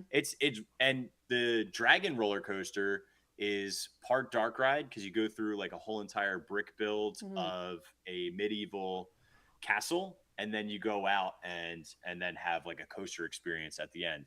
But when it comes to ages, this really is, once you get to 10, Hmm. you're probably not going here a whole lot. Gotcha. Your kids are going to age out of this park faster than any of the other parks. Yeah. Yeah. And Like that we makes dropped our sense. season passes for this and Hmm. then just go do media events. But if we Right. did it, we would probably just buy like a one day a year and be happy with that. Right. Right. Just to get a little taste so that the kiddos can go back again.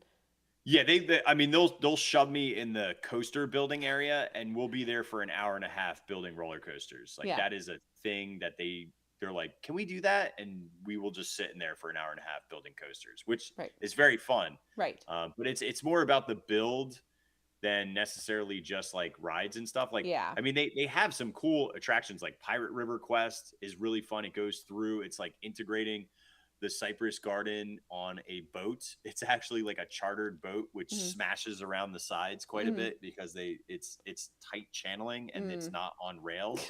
But then they rip it on this lagoon, which they still do a water skiing show, which is very unique. That's like old school Florida Yeah. attraction. They used to do a water show in SeaWorld, but they've since dumped that. But you can still see a water show here, which is pretty cool. Yeah, that's unique. You don't see that very many Hmm. places, I'm sure. So let's talk about food at Legoland. What can we expect from the food offerings here? Okay, so food wise, it's kind of there's some places that are great and there's some places that are absolutely horrendous. So your typical places like your burgers and your pizzas, they're fine, they're acceptable, they're your theme park standard thoroughfare. And then there's the standouts like, whoa, this is really good. And those would be number one, Granny's apple fries. Granny's apple fries are all they are slices of apples that get hit with cornstarch, and then they fry them, and then they hit them with cinnamon and sugar. Hmm. Outrageously good, Yeah. like unique only to this park. You have to get Granny's apple fries if you're going to Legoland. I like to get them in a sundae, but you could also get them just with a caramel and a whipped cream dipping sauce if you want. That's like have to do. And then the other one that is a must do for me is Kickin' Chicken. They have chicken tenders and stuff for kids, but their chicken sandwiches, especially their seasonal ones, are outrageously good. Hmm. Now, I don't know if they do dining plans here. I've never used one. And a la carte, everything is, again, very, very pricey. Hmm. And they do have some stuff for adults. Like there's a place called The Grove that sells local beers, and they Hmm. have like 30 different craft beer options, which are Wow. pretty neat. And then they have ice cream places and funnel cakes and sweets. And then again, if you're an adult, they have like their fake Starbucks, which is called the Legoland Coffee Co., which Yeah. when Mel and I walk in there, we have problems because we have to buy coffee because it smells so insanely good. Right. But uh, they're also similar to SeaWorld and Busch Gardens, where if it's an off day, off peak, off season, there may be less eateries open. Right. So like the Burger Kitchen, Kickin' Chicken, and Dragon's Den will probably be just about it, and then everything else. Oh, and Granny's Fries, everything else will be closed. But you would be fine even if you did that. They do have some food festivals and overlay events. They do a Halloween, which does include trick or treating. They have a Christmas event, which has their own Christmas shows. Same with the Halloween, has their own Halloween shows. They also do Ninjago weekends, which you get to do some spin jitsu, and they have all these like scavenger hunt things, and they give out prizes. They also do, instead of pin trading, it's minifig trading. That's So you fun. bring in minifigs, and there's trading boards, and you can trade off of the model citizens. That's what they call their workers there. Love that. Off their lanyards as well. And then they do something, instead of doing like buttons, they have pop badges, which you can get for free, which is super fun. But this place, SeaWorld and Busch, I never talked about. You can bring in wagons and stuff. It's not like Disney. So if you have a wagon for your kiddos, you can do that, pack all your stuff in there, leave it wherever. It's totally cool. These places are awesome about that stuff. Perfect. Love that. And then as far as, again, what is it that makes this park unique in comparison to Disney and Universal as we kind of continue that comparison? It's Lego. I mean, everything looks Lego. Yeah. There's things that you can build within the park, which does not exist at any of the other places. Right. And they do have really great rides, and a good portion of them are indoors now. Where before they had the same issue as SeaWorld and Busch. They have combated that. Like Galacticoaster is the #1 ride, and that's indoors. You have Lost Kingdom, you have Masters of Flight, Dragon's like half and half, and they do have like a 4D theater, which you can see some really fun Lego experiences. You'll get drenched though. They like dump buckets of water in those 4D theaters. So that taste sensor has got to be a 9 on that one. Oh my gosh, that's crazy. Okay, and then as far as how long you need at Legoland, is one day enough to get through everything? Yeah, 100%. Yeah. One day, although if you were to do 2 because you wanted to stay at the hotel, like personally, what I would do is I would stay at the hotel. You don't need tickets for that night necessarily. I mean, you could, but realistically, I would just stay on any of the Monday through Thursday, and then it'll be dead during the week. There's no lines for anything. Even Galacticoaster probably would at most have like a 25-30, which for a world-class attraction like that, that is insane. And because it's so far at the end of the park, most people start in the front. So if you rope drop and ran all the way to the back, you probably get laps on that before people even realize that it exists. Right. That makes sense. So, Nice. so yeah, one day is perfect, but I would do an overnight prior at one of the Legoland hotels. They do these fun lobby parties too. So there's like all these different experiences that are not necessarily akin to having to be in the park for that. Plus there's if you don't want to eat at those hotels for dinner, which is a little pricey in my opinion, they have tons of chain restaurants in, I think it's Winter Haven is where this is. Gotcha. Nice. Like I think we ate it at Chili's, dude. It's cheap. I love it. All right, give me a second. There's like very loud noises happening upstairs right now. Okay. My children are here. Check in on everybody. Yeah, give me 1 second, and then we'll talk about Peppa Pig here in just a second. Yeah, perfect. Sounds good. Welcome back to Dude Street. Jackie has 100% attested that I am taking over the channel yet again. Her kids are a clear diversion to allow me to go ham. So, dude, not gonna lie. SeaWorld is that park if you want to add like a simple day, easy day to a uni/Disney trip, because it's dirt cheap. It's really fun. You don't need more than a day there. But Legoland is, if you have young kids, that's the one you want to add, because it really is world class. And you'll be like, dang, Legoland's really cool. But if you go on the weekends, it can get pretty crowded. If you go during the week, there ain't nobody there. It's like, where is everybody? Like, this is weird. We like have the whole park to ourselves. I've had that experience many times. I'm not going to cover Discovery Cove on this one. No, Rhonda. We mentioned it earlier with SeaWorld, but I think what we want to do is maybe I'll come back and we'll do a water parks. We'll cover all the Disney water parks, all the Universal water parks. We'll cover Aquatica, Adventure Islands, and we'll do Sea Life on that. I think, or Discovery Cove on that. I think that makes sense. The best burgers and beers. Okay, if I'm getting beers, I'm going to the Grove at Legoland. They have lots of both St. Pete, Tampa, and Orlando breweries, hands down. Burger, you got to go to that crappy burger place. It's not that great, but the best burger is actually in the hotel lobby of the Legoland Hotel. I think it's called like the Skyline or City Line. That would be the best spot there if I was going to get a burger and a beer. Okay, sorry. My kids were going in and out from outside, so it was like door slamming. And I was like, Oh, you're cool.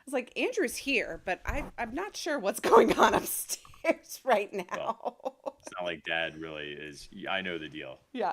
I was like, okay, he was outside with them. Yeah, so it's fine. Yes, but I was just like, that's a lot of noise happening upstairs. We were talking about it. I'm not trying to run your show or anything, you're good. but because we started talking about like a little bit about Discovery, and then we started talking a little bit about water parks. Yeah. I know you've covered water parks in the past with Typhoon and with Blizzard Beach. Yeah. But if you wanted to ever do like a volcano, a Legoland, an Aquatica, a Adventure Islands, right, and a Discovery Cove, cool. We could do that. Yeah, let's plan on doing that here in the next other time, whenever. Month or so. We'll figure out another time. Especially because like you figure water park season's coming up in the next like 2 months, 3 months here for a lot of people when they're traveling down. I mean, it's water park time now. Right. Yeah. Down in Florida it is. I'm not, my brain doesn't think like that because it's 54 here today. So, we're getting there. Yeah. What is it today? I haven't even stepped outside the house. It's awful. Much warmer than Ohio for sure. And Anna, I will say, he's not babysitting. He's playing with the kids, but he was outside and didn't realize how much door slamming was happening inside the house as I was down here recording. Mm-hmm. So yes, all good. Okay. I think we hit everything for Legoland. Are we ready to venture over to Peppa Pig theme park? Yeah. All right. So Peppa Pig, I'm going to just tell you straight up, unless your kids are under 4, do not bother with this park.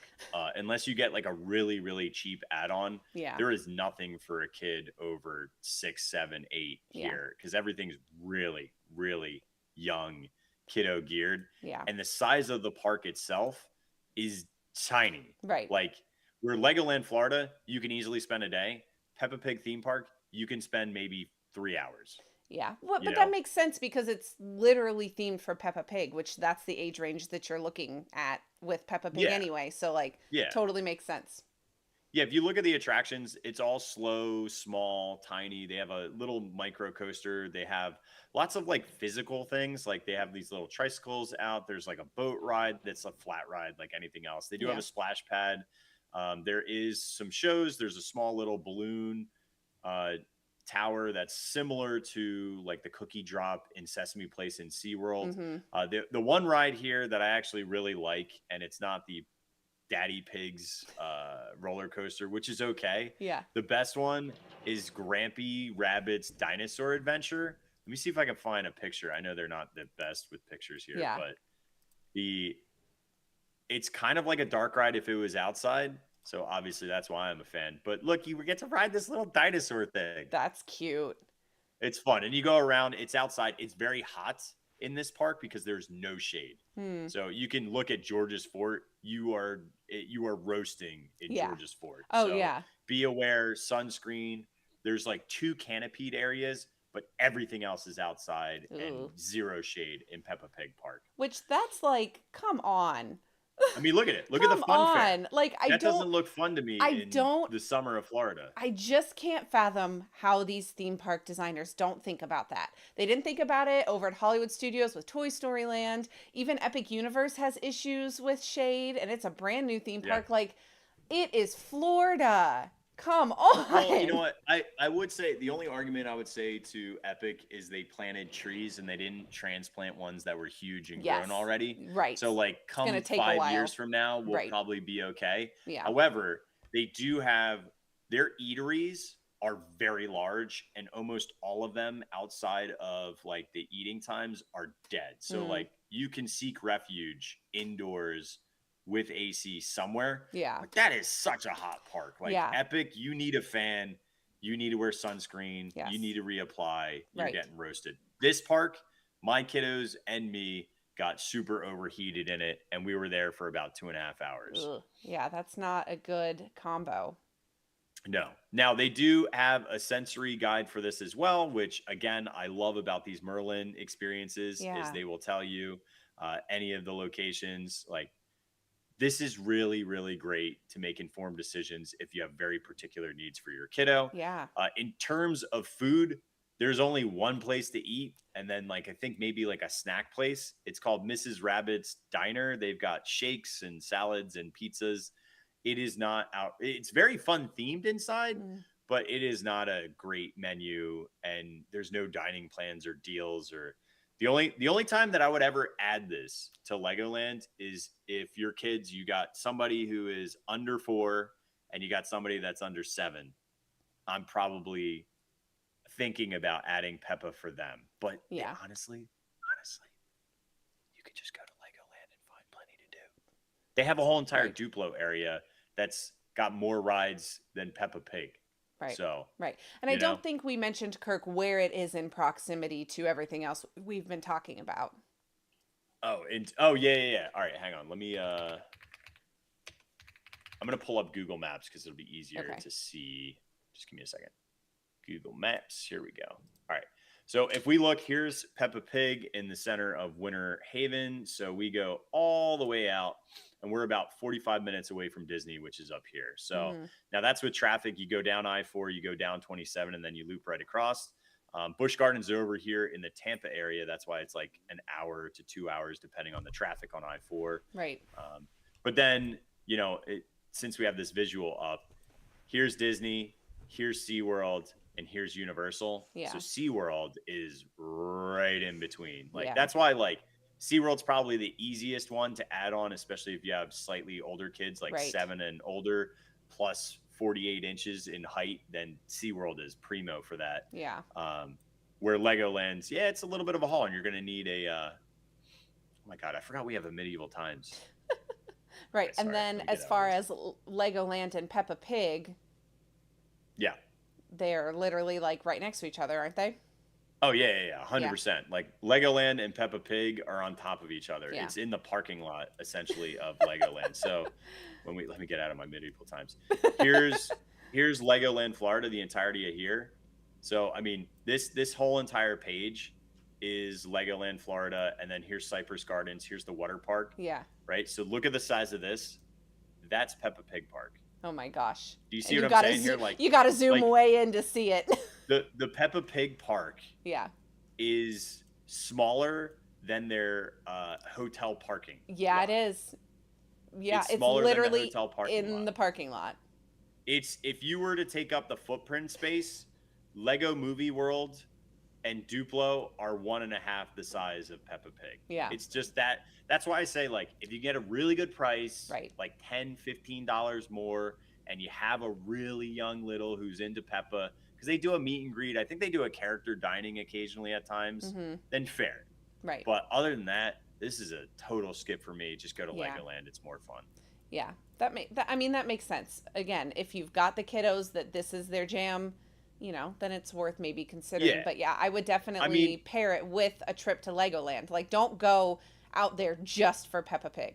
No, like you can see right here, the multi-park is $99, where the regular park it includes Sea Life too, which is their aquarium, which is located inside of Legoland, which you do have a separate I mean, $100 is not horrible to get Peppa, Lego, and Sea Life. Could you do all of that in a day? Probably, but you're going to be running through Sea Life Yeah. and you're going to be running through Peppa and Lego. I mean, Right. if you did that, maybe you could do a day and a half. Like if Okay. you could do a split day. I don't know how that works. Right. But yeah, I mean, at $34, Peppa Pig Land is fine. But I would not go all the way out there for 34, even 30. I mean, if I think when I went there, it was $50. I got ripped off. Yeah, I don't know that $50 is. Yeah, I don't know. I mean, look, it's hard to justify when we look at these really good deals that you get at SeaWorld and Busch Gardens and even Legoland and how much you get for the price of admission. Thinking about paying $50 for that is like, probably not. See, this one actually intrigues me though. This 7 Florida attractions one, because remember, Merlin owns a bunch of these places. You've got Legoland Florida, Legoland Water Park, Peppa Pig, Sea Life, Madame Tussauds, the Orlando Eye, and Sea Life Orlando, because there's 2. There's one in Orlando and then one at Peppa Pig, which is called, or one at Legoland, which is called Sea Life Florida. Yeah. I don't know. At $114 for all those places is actually like, now you're talking. Right. Now you're talking like, okay, I can kind of do 2 days for $114 and hit everything and not feel rushed. Like, yeah, that sounds like a much better really deal. good way to do it. Right. $114 for like 2 days of full entertainment. I think that's pretty good. Yeah, as long as you're able to spread it out accordingly, I think that's a good look to see if it works. Yeah, for I mean, you. I would probably what I would do is I would, if I'm trying to split up a Disney trip or bring it in the beginning or the end, right. You start or end in Winter Haven with or start in, like, if you're at Orlando, you go and you do Icon Park for like half a day, because you don't need more than that to do the Sea Life Orlando and Madame Tussauds. That's like a half day. Then go down, check into your Legoland hotel, right. Just chill, keep it easy, and then the next day you can crank Peppa, Lego, and the water park, and yeah. Or maybe they'd even let you into the water park. I don't know how this works. Like, right, like tickets valid for 1 visit per attraction. Like, how do you get into the water park at Legoland? It's all the way in the back. If it's you can't connected. Just go into the water park. Right. Yeah, you'd have to check into your. So you definitely have to do that together, probably. And that's it. Yeah. It would just take a little bit of coordinating, but that's but you could definitely totally a better do that. deal. That's 2 days for $114. 2 days with all that stuff. Right. That's pretty, because it's like what, $79 to go to Legoland? Like, do the $114. Right, for sure. What can you tell us about food at Peppa Pig? I can't imagine there's a ton to talk about, but no, we talked about it already. We did. We said it was like Mama Rabbit's something. Yeah. I don't know. It's trash. It's like, it's got. Look at it. PB&J, grilled cheeses, mac and cheese, pizza. They've got some sandwiches and salads, and I don't know. I mean, whatever. Right. They're known for their muddy puddle milkshakes and mud cups. That's like their like signature snack there, but everything else is like, who cares? Okay. Your normal standard fare. PB&J, grilled cheese, mac and cheese, salads, like whatever. Right. I'm not writing home about Peppa Pig. No, and it's probably outrageously priced for what you're getting, and 1,000%. Right, exactly. So I think that kind of covers everything that we need to talk about with Peppa Pig theme park. Yeah. As much as it's adorable, very, very. It's not really like a big park. No, it's not very like, small it percentage themed, of people. But it's like, it's like if you had a carnival. Yeah. That was Peppa Pig themed, and it just happened to be there. Right. That's kind of the vibe. They almost were better off if they had just like added it as a land into Legoland instead of its own I'm theme saying. park. But it makes sense because now they can add on a price. Right. Oh, for sure. So, if they can, I don't know how many people are going to Peppa Pig per day, but that is a sizable chunk. Like, even if it's $30 per person that they can tag on. I mean, that's why they added Sea Life. Right. They added Sea Life, so now you're adding on, like, I think on a Legoland ticket, it's like 10 or 15. Like, whatever, it's $10. Like, it's just like an extra thing, Right. Yeah, for sure. All right. Well, let's pivot away here from Peppa Pig. I think we have exhausted Kirk's opinions on this park at this point. Dude, I have opinions, bro. It stinks. Don't go. Go to Legoland. It's way more fun. I got burned, dude. I was so mad. I went to Peppa Pig for $50. Well, and you only spent a brief amount of time, because wasn't it a challenge day that you went there? So you were going for a very specific purpose. It actually wasted 60 minutes because Yeah. I had to go on a ride and do a snack, and I waited like 40 minutes for food. And I couldn't even go on the coaster. I Yeah. was really annoyed that day. Yeah. Yeah. But I don't care, man. I'm still holding true to Peppa Pig Land stinks. Okay, you heard it here first. Not first, probably. You heard it here. Now you know. Let's talk about Fun Spot. What can you tell us? Because I feel like this is a not known theme park spot at all. So what can you tell us? No, nobody knows about Fun Spot. So what can you tell us about Fun Spot? Let's hear those opinions now. Okay. Fun Spot is go-karts with a couple of coasters. That's basically free. All right. That's what it is. Because they have to compete with the largest parks in the world that are world class. Right. And this is like a park that should exist in rural Georgia or Alabama, and it would smash. It would absolutely be a huge hit. But the fact that it's in Orlando and Kissimmee, they have two. Yeah. There's actually one in Georgia too, which has like a world-class coaster, which is absolutely insane.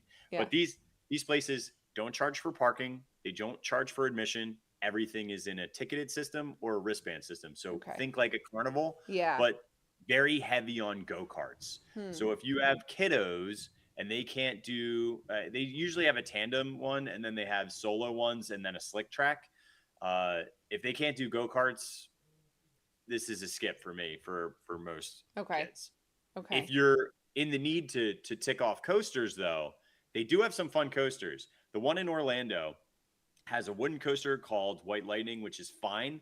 But this is an interesting one for Disney folks. They have the Freedom Flyer. And you'd go, well, why is this two-person roller coaster so important or significant to you, Kirk? Well, thank you for asking, said nobody ever. It's because this is Monsters, Inc. If you don't know, this is the ride system and the exact roller coaster that Monsters, Inc. is. Okay. So if you want to get a preview of what the Monsters, Inc. roller coaster is, you can ride Freedom Flyer. Now, I think they're going to have some, I think the chairs might pivot and move on that, like the doors. Okay. I think you actually, if Disney's really smart, they'll come up with a very slow moving ride system that they'll allow you to control the motion of the doors. Okay. So, and this is, this one uses the lift hill system, but the one in Disney is going to use a, an elevator lift system so that they can keep it in a smaller footprint.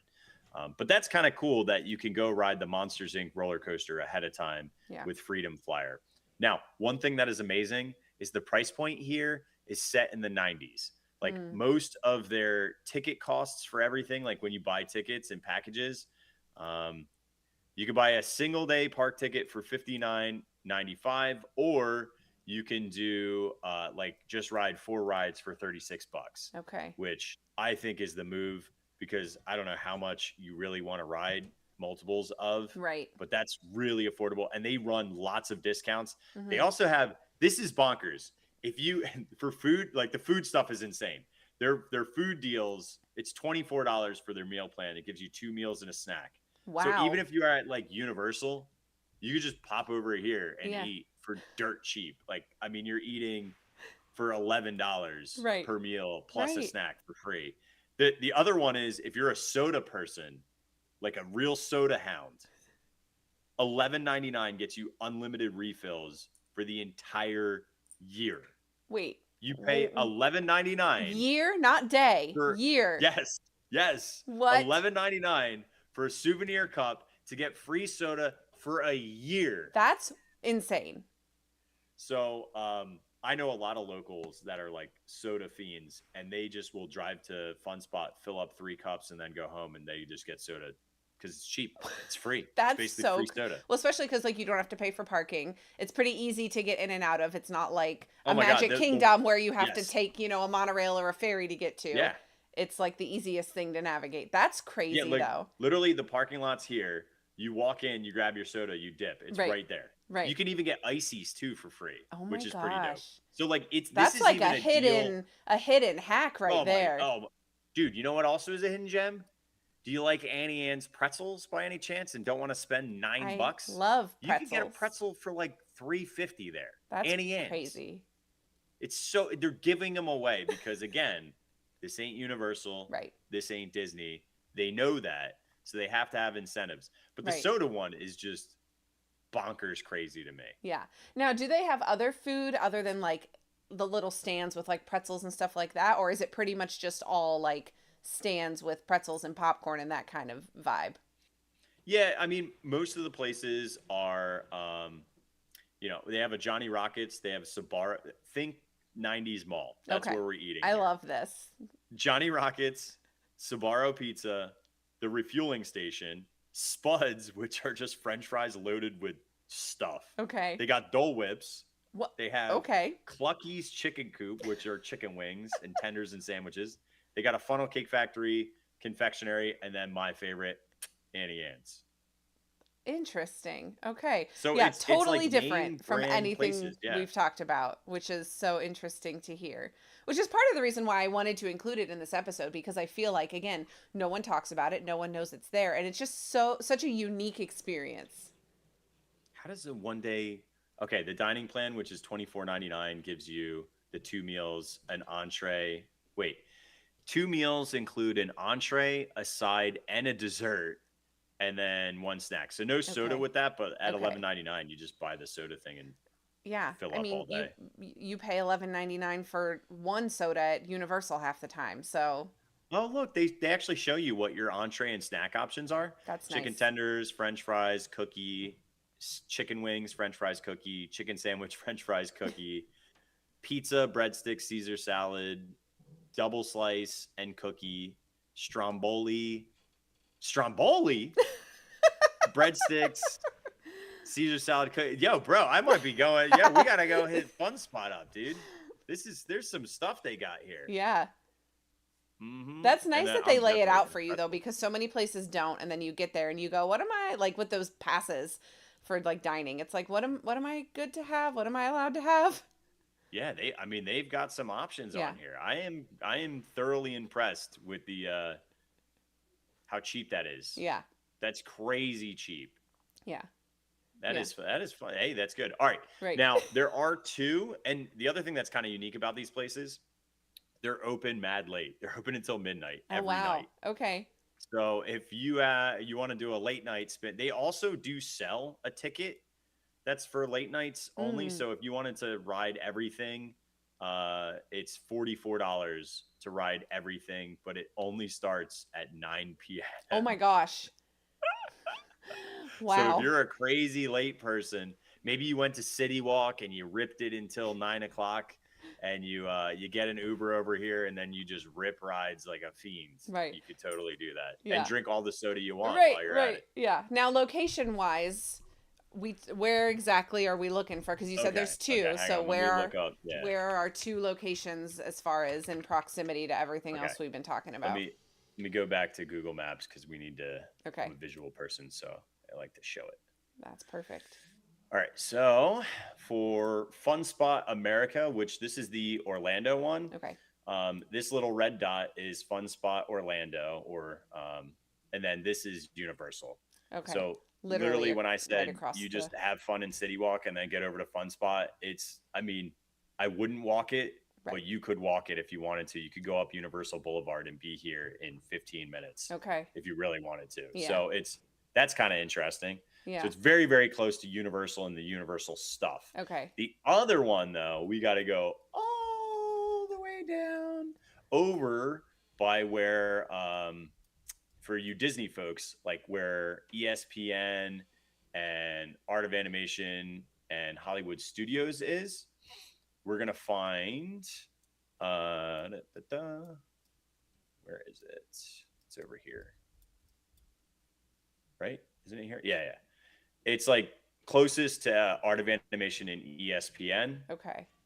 in Old Town. Now, Old Town's kind of interesting because Old Town's kind of a legacy thing on of itself. They actually have a haunted house that operates year round called Mortem Manor, which is interesting. But then they also have like old car shows, and they also have like their own roller coasters and small little attractions too. But Interesting. then you get so again, this is like 5 minutes away from ESPN and Art of Animation. Okay. Parking is free. They have a huge, large lot as well.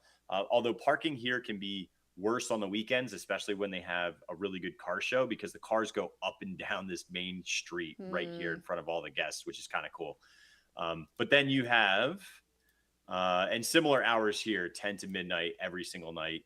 They have the only wooden coaster that I know of called Mind Blower that actually does a barrel roll or a corkscrew, which is unique. Yeah. And then they have a Wild Mouse, and then they have go-karts. Okay. This one is not as good ride-wise as the one in Orlando. Okay. It's also not as nice. Old Town's a little sketchy, to be honest with you. It's a little sketchy over there because it's very cheap to drink in Old Town, like $3 beers, which in Orlando by a theme park is they're giving it away. Right. So just heads up there. You also get that crowd there too, so keep that in mind. But Mind Blower is a world-class coaster. Pay $10, ride that, but go to the Orlando one with your family. Yeah, that makes sense. Unless you're staying over here. If you're staying over here, this could be walkable if you're staying at some of the Kissimmee hotels. Like there's a Holiday Inn that I've stayed at. I actually stayed there with Dean before, which was really cool. And it's super close, like easily walkable. I think it's like, it's right over here. It's across the street. There's a Holiday Inn, which is really, really cheap a lot of times to stay. And you could walk right over to Fun Spot. Well, that would be the way to do it, I would think, if you're already going to be over there. Now, we talked about age groups at the other ones. This one seems to be much more like older, elementary, tween, teen kind of age range for these. Yes. Okay. I think all of these are teens, not young kids. There just ain't much to do for them. Like they have your typical carnival style little rides, like swings and little planes, those little planes where they get to choose if they go up or down, a frog hopper, the sea serpent boats. Like this is carnival, as old school carnival as it gets. County fair kind of feeling with that. Minus the coasters and minus the go-karts. I wish Mind Blower was over in the Orlando one, because then I would just say go to that one and you're fine. But for people looking to tick off a really unique coaster, I don't know hardly any wooden coasters that have inversions. So for me, that's for coaster people. But for families, I brought my family to Old Town. We don't really go to Old Town anymore. Because it's just not one and done. It wasn't one and done. We've been there probably like 3 or 4 times. I just don't like the options that they have for kids. Like the coolest place they have there is like a gem store. And it's actually really cheap to do the sifting, where you buy a bunch of dirt, and they have like the sluice, and you sift it out and you find the pay dirt and the gems and all that stuff. Like that's actually pretty good for kids. But there's a lot of stuff that it's more drinking and eating at this location. Yeah. Where the other one I think is, hey man, we don't want to spend a lot of money, but we want to like extend and do some stuff. Their go-karts are wild. Like the go-karts, even at this one, the Vortex track, it's like a 45-degree angle. Like it's downright dangerous. Like they don't care.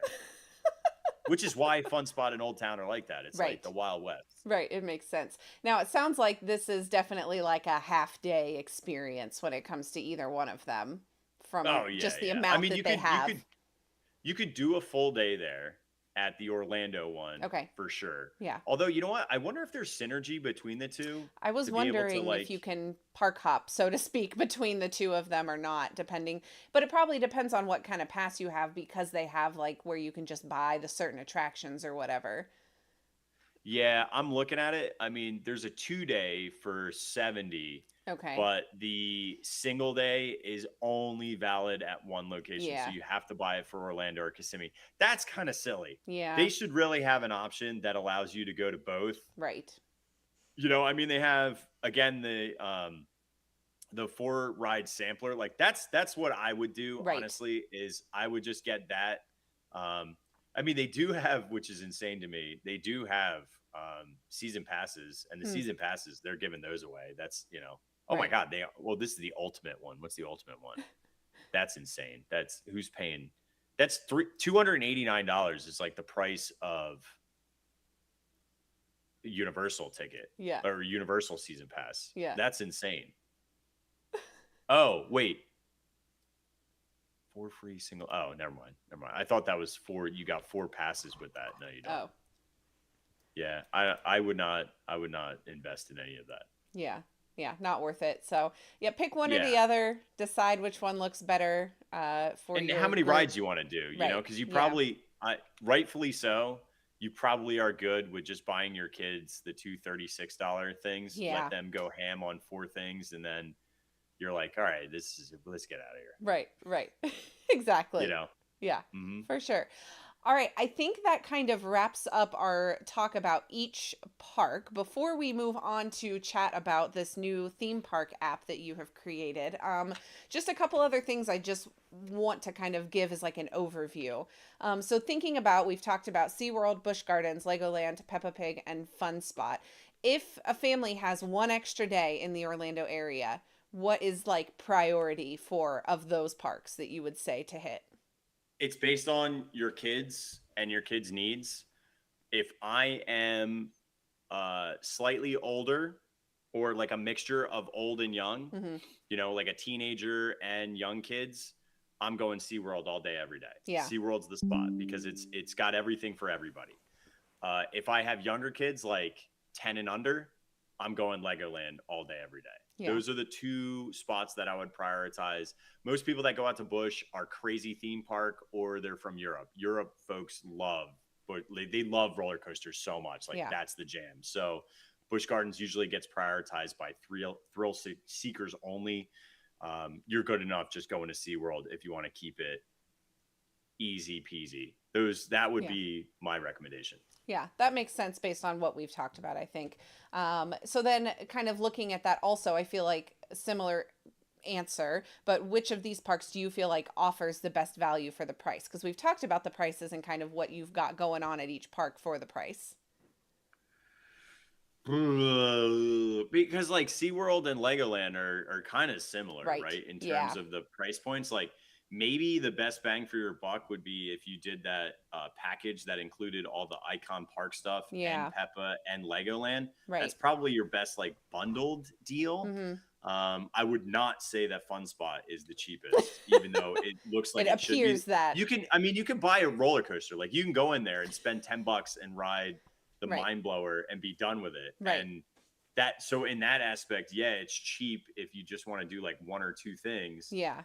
But I don't know. I mean, I think SeaWorld offers still the best bang for your buck, especially if you buy stuff on big discounts like Black Friday.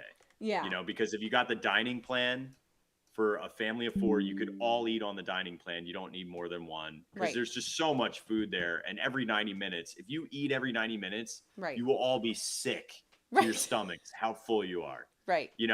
But I would also say if you have a wagon, you can also bring in a soft cooler. So start packing up that food. You got food for, you could load in a lot of lunches. You're not wrong. You're not wrong. Mhm. That makes sense because I think again they've got the most to do for the most age groups, and you're paying less for all of that than you would for a day at Disney or Universal. Plus, it's just easy to get there. Yeah. Like Legoland's, you probably need a car because it's Right. like really far to Uber there, and Yeah. you're probably going to want to be there if you're going to utilize the hotel. So, to me, I think SeaWorld is the easiest, best, most affordable for the most amount of demographics. Because again, you could do stuff with preschoolers, and they're free. They're Right. free. Go get a preschool pass. Yeah. Right. You Now, know? do you think there are certain times of year that are better to visit these parks, or does it pretty much follow the same schedule as what we typically see at Disney and Universal? No, you can go any time of the year. Just go Monday through Thursday. Yeah. Right? Like the weekends will have the free concerts and they'll Mm-hmm. also have like Holla-Scream is only on the weekends. Right. So in those instances, for those specific needs and events, or like the Christmas stuff Mm-hmm. only happens on the weekends. Just go Monday through Thursday. It's dead. It Yeah. could be the summer and there ain't nobody there. Which is nice because I think one of the other points that I was going to ask about was like, if you want a break day, but you still want things to do, but you're not trying to run around Disney, you know, Mhm. are any of these do you feel like these theme parks fit into that, where you're not having to run from attraction to lightning lane to show to all of that? Do you feel like things like SeaWorld and Legoland kind of give you a more relaxed vibe when you visit? Yeah, again, if you're there on a Monday, Tuesday, Wednesday, Yeah. you have a theme park to yourself. You're like Richie Rich, and you're just like, "Oh, I'll go on this now, Right. and I'll go on this now. Yeah. I'll go on that." Right. The only negative again is that eateries can be closed. So if you end up Right. buying the all day dining, you might not be able to eat at all the places. But they'll Yeah. always have a barbecue joint open. They'll always have a pizza place open. They'll always have a pretzel place open, which, by the way, the SeaWorld pretzels are outrageously good. See, now I Outrageously have to good. go to SeaWorld to go try them because I'm a pretzel person. So, Dude, the pretzels there are insane. I yeah. forget what the name of the thing is, but I'll Yeah. send it to you later. Yeah. The pretzels are just they have sweet ones and they have savory ones. They have pizza ones. They've got cinnamon Oh my sugar ones. gosh. They're All the and flavors. dips and like literally the whole place is pretzels and they're all done in house. So good. See, that sounds like my kind of place. I love it.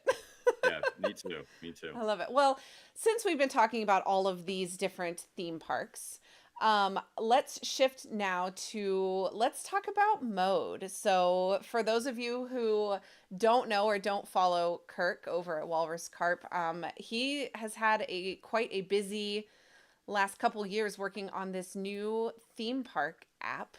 And I feel like it's fitting to kind of chat about that here as we close out, since we've been talking about all these other locations and some of these already exist on Mode. So, what can you tell us about this new venture and this new theme park app that you've got? Yeah, so I started a project about 4 years ago that was just for dining search in Disney because I was like so frustrated trying to find food whenever I wanted it. Because I'm like, this is not that big of a deal. It should just be a Yeah. database of all the stuff that they have and then a search functionality to find it. And I was like, this would be so great for me doing challenges and all this other stuff and like just be able to find what you want. So, long story short, that turned into a full blown theme park planning app that is available on iPhone and soon to be Android. So it'll be cross platform on everything. And it is soup to nuts. If you're going to Orlando, which we are going to add California in the future, every single park we talked about outside of Fun Spot will be on this app by the end of this year. Okay. Currently, we do all the Disney parks, so Magic Kingdom, Epcot, Hollywood Studios, as well as Disney's Animal Kingdom, and then Universal Studios Florida, Islands of Adventure, Epic Universe, and SeaWorld Orlando. So the big major ones are already included in the app right now. You can download it for free. All you got to do is head on over to the Apple App Store to get started. Find the burger with the coaster and the 143 5-star reviews, and that is us. Now, what does it do?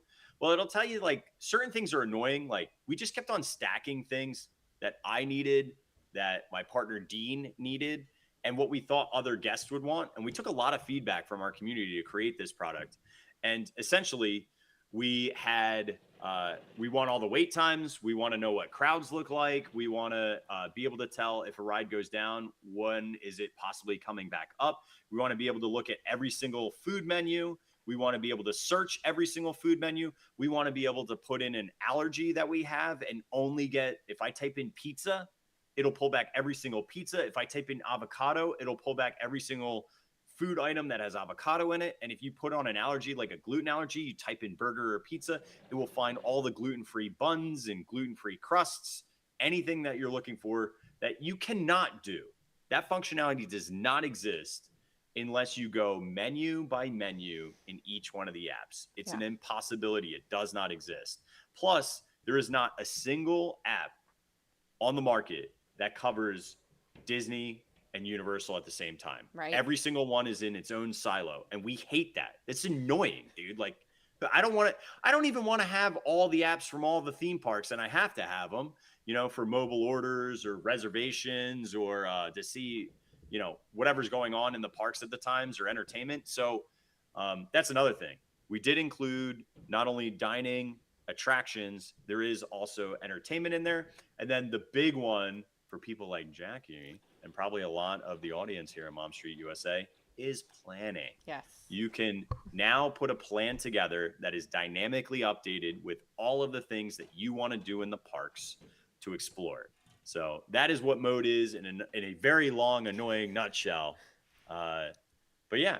Yeah, I think it's so great, first of all, just to have it in one place, like you said. So many, now that we've been, branching out more, people in our comment section and our live chats as we're recording are talking about wanting to go to more than one park. They're wanting to visit, Universal and Epic Universe and all of that. So to be able to have your plans all in one spot, to me is like an absolute game changer, because not only that, but it like you can reorganize it, you can move plans around, then you get the satisfaction of checking things off as you complete them. You can enter lightning lane times. There's so many little things that are annoyances without mode that when you start using it, because I've been using this app for, gosh, it feels like probably a year now, almost. Yeah, it's probably been longer than a year. Yeah, and it's an absolute game changer to have that list just right available. I visited Epic Universe a couple months ago and used it there too, and it was just so nice to have my whole week's plans all entered into the app all in one spot. Yeah. I mean, that's the goal is real simple with mode. We want you spending less time on your phone, enjoying the things that you enjoy as quickly and most efficiently with the most amount of information. So it's like, my kid's having a meltdown. I need chicken fingers or Dole Whip stat. Boom, Right. Type it in. There it is. Yeah. Where's the closest one? Now I know. Yeah. Let me find it on the map. Done. Right. So those are like the instances, or, like, oh my God, this line is so long. Oh crap, the ride went down. What do we do? Should we stay or should we go now? Like, we give you information that's about 70% accurate as to when a ride's going to reopen. So then you can make a decision that's more informed than just, well, I don't know. What do you know? I don't know. Right. Because like cast members, team members, model citizens, all these people will not tell you a single thing because they don't know either. Right. It only gets the okay when it's cleared for weather, or if it's cleared by a mechanic or a tech or a sensor gets. So they can't tell you anyway because they don't even know. So we look at some mathematical behind the scenes to make really educated guesses to get to about 70% accuracy. It's impossible to be 100%, and we're not trying to be perfect, because if we wanted to be perfect, we would just change our ranges and make them super, super big. But then that's not actionable to say, well, you got a 5-hour time range. Right. Oh, okay. That's not exactly helpful in the moment when you're standing because in the park. There's some rides that go down for like 15 minutes is their normal breakdown period. So you're like, well, okay, well, obviously we're going to stay for that. That's nothing, or it's going to be an hour and a half. Most likely it'll open in 40. So do we make that decision to stay or not? Right. And I think the other thing that I love about what mode does is the way that the maps function. Because I am someone who was used to, like the back of my hand, I was used to my Disney experience and navigating things. But the way that you guys have set up being able to jump between parks, you can see all of the wait times without having to zoom in and navigate crazy. Like, it's just so much more user friendly when it comes to the maps for you to be able to jump between locations. I think that is another aspect that I have really, really liked. Yeah. I love when I'm at my hotel, it's 4:00.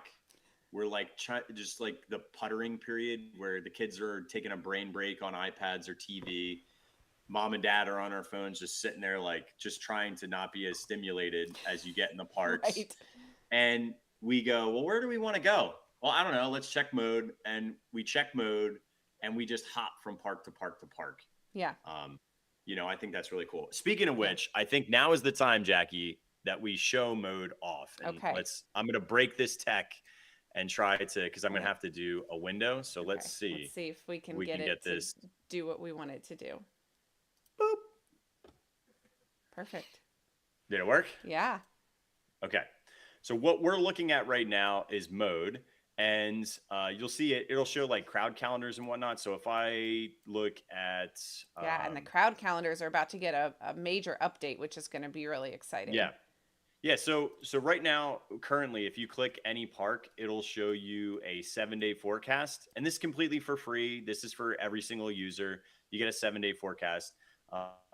As to what Jackie's alluding to, in this more section, we're going to have a new tab that says crowd calendars, and you'll be able to look at essentially a heat map of 12 months. So you'll be able to see an entirety of a year on what park looks like, and then in the planning portion, as you're planning and picking your days, it'll actually show you the crowd calendar within the planning portion, which I think is really cool. So Yeah. I'll show you that in a second. But while you're in the individual park page, it has entertainment, attraction, and dining. You can sort it by distance, wait time, and name. And then you can also look at entertainment. Entertainment is great because it's not just things like even in MDE, it gets really annoying, my Disney Yes. experience, to find when things are going on, like Casey's Corner pianist times. I didn't even know they had listed times, but they do. Right. Or the cavalcades.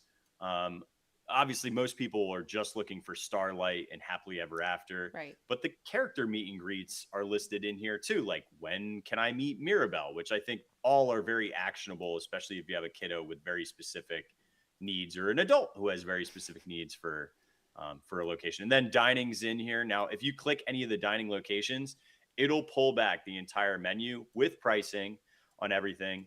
And this is the entirety of the menu. Nothing is blocked out. So everything that they list. And if you click show on map, it'll then jump to our map functionality, and you can see where that is versus where I'm located, which I can't remember where I put myself right now. Where am I? I'm located in Epcot right now. Yeah. I'm not really, but if you ever needed to jump to another park, this scrolls on the emulator. I have to click because I can't touch screen my computer screen. But you can siphon through wait times, through dining, through entertainment, and then it'll recenter back to where you're at geographically speaking. This is the part that again is so fast, and even in Universal's app, they don't even list wait times on a map. Right. So that's a negative about, I mean, eventually I think they're going to have to change that up, but I don't know why they haven't. I'm looking right now, trying to desperately find an attraction that's closed. I finally found one to showcase this. This is Pirates of the Caribbean. So Pirates of the Caribbean closed down at 11:39 a.m. And our time range for how long Pirates usually goes down for is about an hour and a half, roughly. We are now out of spec from the normal smaller closure. It's now 2:06. That means Pirates is having a bigger problem than its normal problems. Right. So that means we don't wait around for this. This thing is broke as a joke. No one, not even God, knows when this thing is going to reopen. So don't bother, get away. Yeah. The ones that I like to utilize, and honestly, there's not really a lot of downed attractions right now. I don't think outside of that one, I think that's the only attraction that's down. It's crazy. That like almost never happens. Yeah. Yeah, that's the only attraction that's down. That's so funny. Huh. Anyway, usually like attractions will give you a time range of like an hour to an hour and a half. And when you're within that range, that's the decision of like, okay, we've been in this line for X amount of time. Then you can make a decision of, do I wait or do I not wait? If I was in the instance of Pirates, right, and I was in line and we went past this 12, like it was 11:39 when it went down, and it got to 12:19, which is when we think it'll open. And I'm like, let's wait an extra like 20, 30 minutes, try to see if it opens back up. Although right now MK is not crazy busy, but I mean, pivoting, you're probably not saving a ton of time because everything else is 20, 30, 40. You're probably better off just waiting on that one. Right. But then once it hits 12:19, you're like, yeah, this thing is a joke. We got to dip. We're not going to spend another hour. It gives you the ability to make a more informed decision, which ultimately is what is saving you the time of, again, the do I stay or do I go? Do I wait it out or not? Well, looking at the range, it looks like it's going to come back in the next 25 minutes, most likely. So, okay, we either do something quick nearby or we wait it out and see. Yeah, 100%. 100%. But again, you're not doing it just based on emotion or feel or what's in the air tonight. Right. You're using it based on, this is like we track the downage of every single attraction Mm, across all the parks. So we have a physical log of every single attraction, and then we make a decision based on that to route it together to come up with our time ranges. And then that allows us to formulate what is 70% accurate for us. That's the simple and short of how we do the behind the scenes magic. right. Now, dining wise, because I am currently in Epcot, which is funny, um, the it shows every single restaurant that's in here. It does one thing that people have asked us for, and we do have, is all of the food festivals, all Yeah. of their dining. So whether it's Epcot's Flower and Garden or Universal currently has Mardi Gras. So if I type in the Mardi Gras beer garden, Hmm. Bourbon's beer garden, this shows up places at Universal, and you can again click to the map and it'll bring you exactly to where that is. Right. But everything right now, in the future, we'll have a sort and filter for this, but everything's done based on geography. So in the instance of Kiddo Meltdown, type in pizza.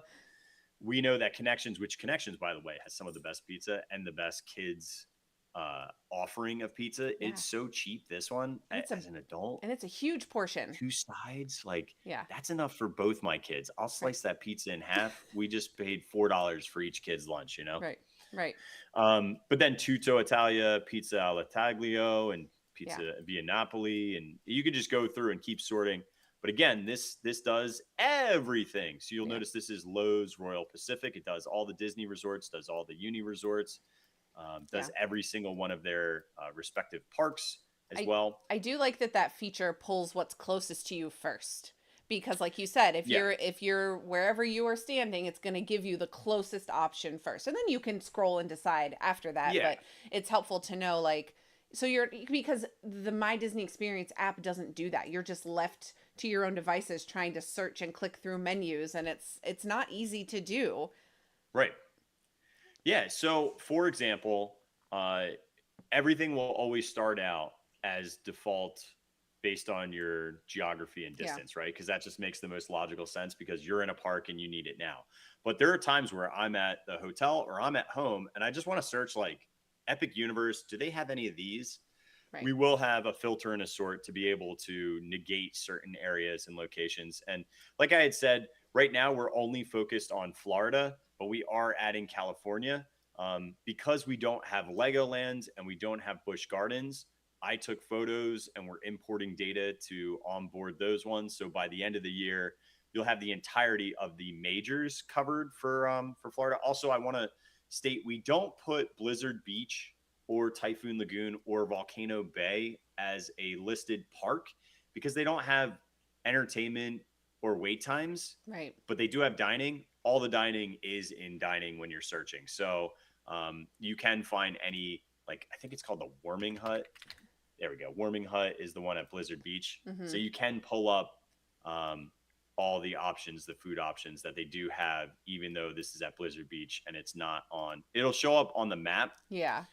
as like a dining location, but if I click attractions or entertainment, there's none. nothing It's there, only right. food, but it's searchable. And when you're in the parks, you'll be able to see all the food options very easily as well. Right. And again, that's where that location, tracker comes in, because if you're Yeah. standing in the middle of that park and you're searching, it's going to pull you what's closest to Blizzard Beach at the moment anyway. Okay.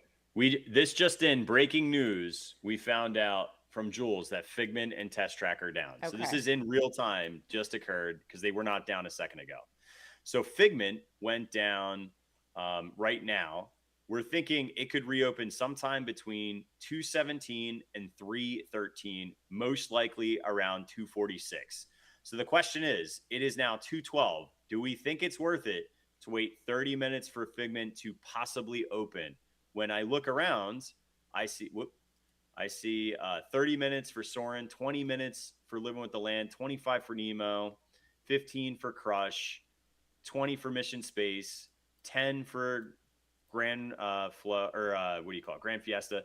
I'm not waiting for that. Nope. I'm not waiting 30 minutes for this to come back possibly, because there's enough things that are close by that I can just go jump on and wait those 30 minutes and wait for Figment to reopen and Right. have no line. Right. Test Track, on the other hand, this is an interesting one because it gets much longer waits. Right. So this went down at 2:10.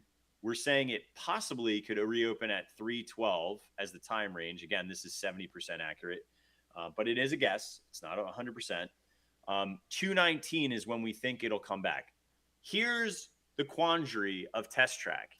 Because Test Track didn't close for long enough, if you're not already waiting for the line, it's not worth it to wait for it to reopen to try to get it with a cleared queue.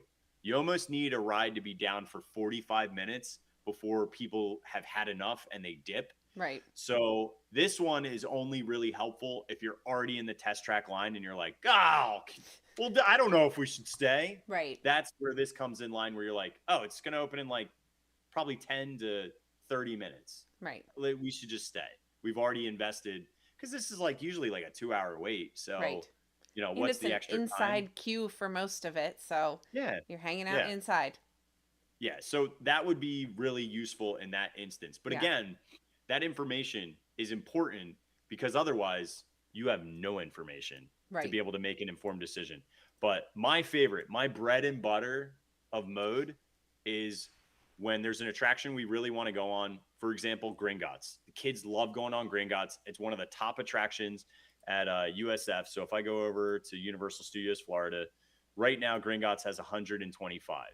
What I am praying for is that Gringotts breaks at some point in the day or shuts down, and it's shut down for 45 minutes, and the reopening time perspective on mode is somewhere around there. Right. And then we will mosey and sit for 10 to 20 minutes outside the attraction, hoping for it to open within that time range with a cleared out queue. Right. That's the sweet spot of using mode to get onto an attraction with the lowest amount of wait. Yeah. So, and we do that for e-tickets majorly because like most of the other small ones, they're easy to get on anytime. So. Right. Right, for sure. Now, some of the stuff and the features that you've been talking to us about are included in the free version. Most of it is. But talk to us about what is the free version versus the premium version of mode. So you get about 80% of the functionality of mode, and you don't even have to create an account. You can just browse around, search all this stuff. All the map stuff is completely free. But for example, Epcot with the, oh, look, Test Track's up. Remember we said it was going to come up at 2:19? Yeah. It's up at 2:16. So that smashed and was correct, but it wasn't enough to clear the queue. Right. So it would be perfect if you were waiting in line and you needed to know, should I dip or not? Right. That would tell you, stay. It's not going to be that long. We were 3 minutes off on that one. Right. That's perfect. Yeah, perfect. So, but the reopen times are not included with the free version, but you have two different options. For locals or people who take more than 2 trips, you get the annual pass. It's $59.99 for the year. Or you do a monthly. The monthly is $7.99.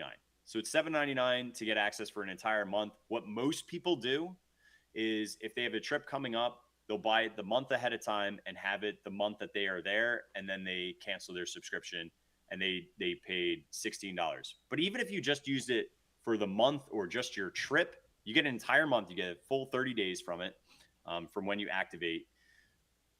It's less than the cost of most of these snacks, and that information will save you so much time. So in my head, I go, well, what is it like? All right, ready? This is in real time. We just had Living with the Land go down. Living with the Land just went down now, and it's saying it could come up between 2:19 and 3:09. 2:31 is the most likely time, but that's only a 20-minute ride. Soarin's 25. I bet what you're going to see happen, Living with the Land clears, and people rush Soarin', and Soarin' pops to a 40. Yeah. But again, this is like all information that's happening in real time that you can utilize. Now, the other big one outside of allergies is so we have re-estimated opening time, searchable dining menus. Right. You can look up any restaurant and find any food, find any menu. But if you're looking up by ingredient or by a specific food product, that is a paid portion. Same with the allergy search, but the planning. Yeah. And I can't stress enough how the planning is insanely good. Jackie, because you are a planner, I would like for you to plan us a trip. We're just going to do it for today and Okay. pretend that we're doing it today so I can show how it updates in real time. Love it. So what are we doing? I'm going to Ooh. create the trip. This is the Mom Street trip. Okay. I love it. Are we Okay. doing, let's do Magic Kingdom and Epcot. All right. So we're going to do Magic Kingdom and Epcot. So like I said, in the future, by next week, for paid subscription people, because they're the only ones who get access to this planning portion, you are going to have crowd calendars show up for the day now. Yeah. So that little heat signature that's here that shows you the crowd level, this will be located right in the planning feature as you're planning your day. You'll be able to scroll through and see what every single park looks like in per part of day. So, all right, Magic Kingdom, Epcot, got it. Are we hitting any resorts? No. Okay. What do we want to go on? It's small on my screen. Epcot first. I want to go on Nemo. I want to Okay. go on Soarin'. It's called the Seas, isn't it? Yeah, Always, the Seas. it's funny because like Seas I with always Nemo call it and what friends. I want. Yeah. Mm-hmm. Soarin'. And then you want to go on Soarin'?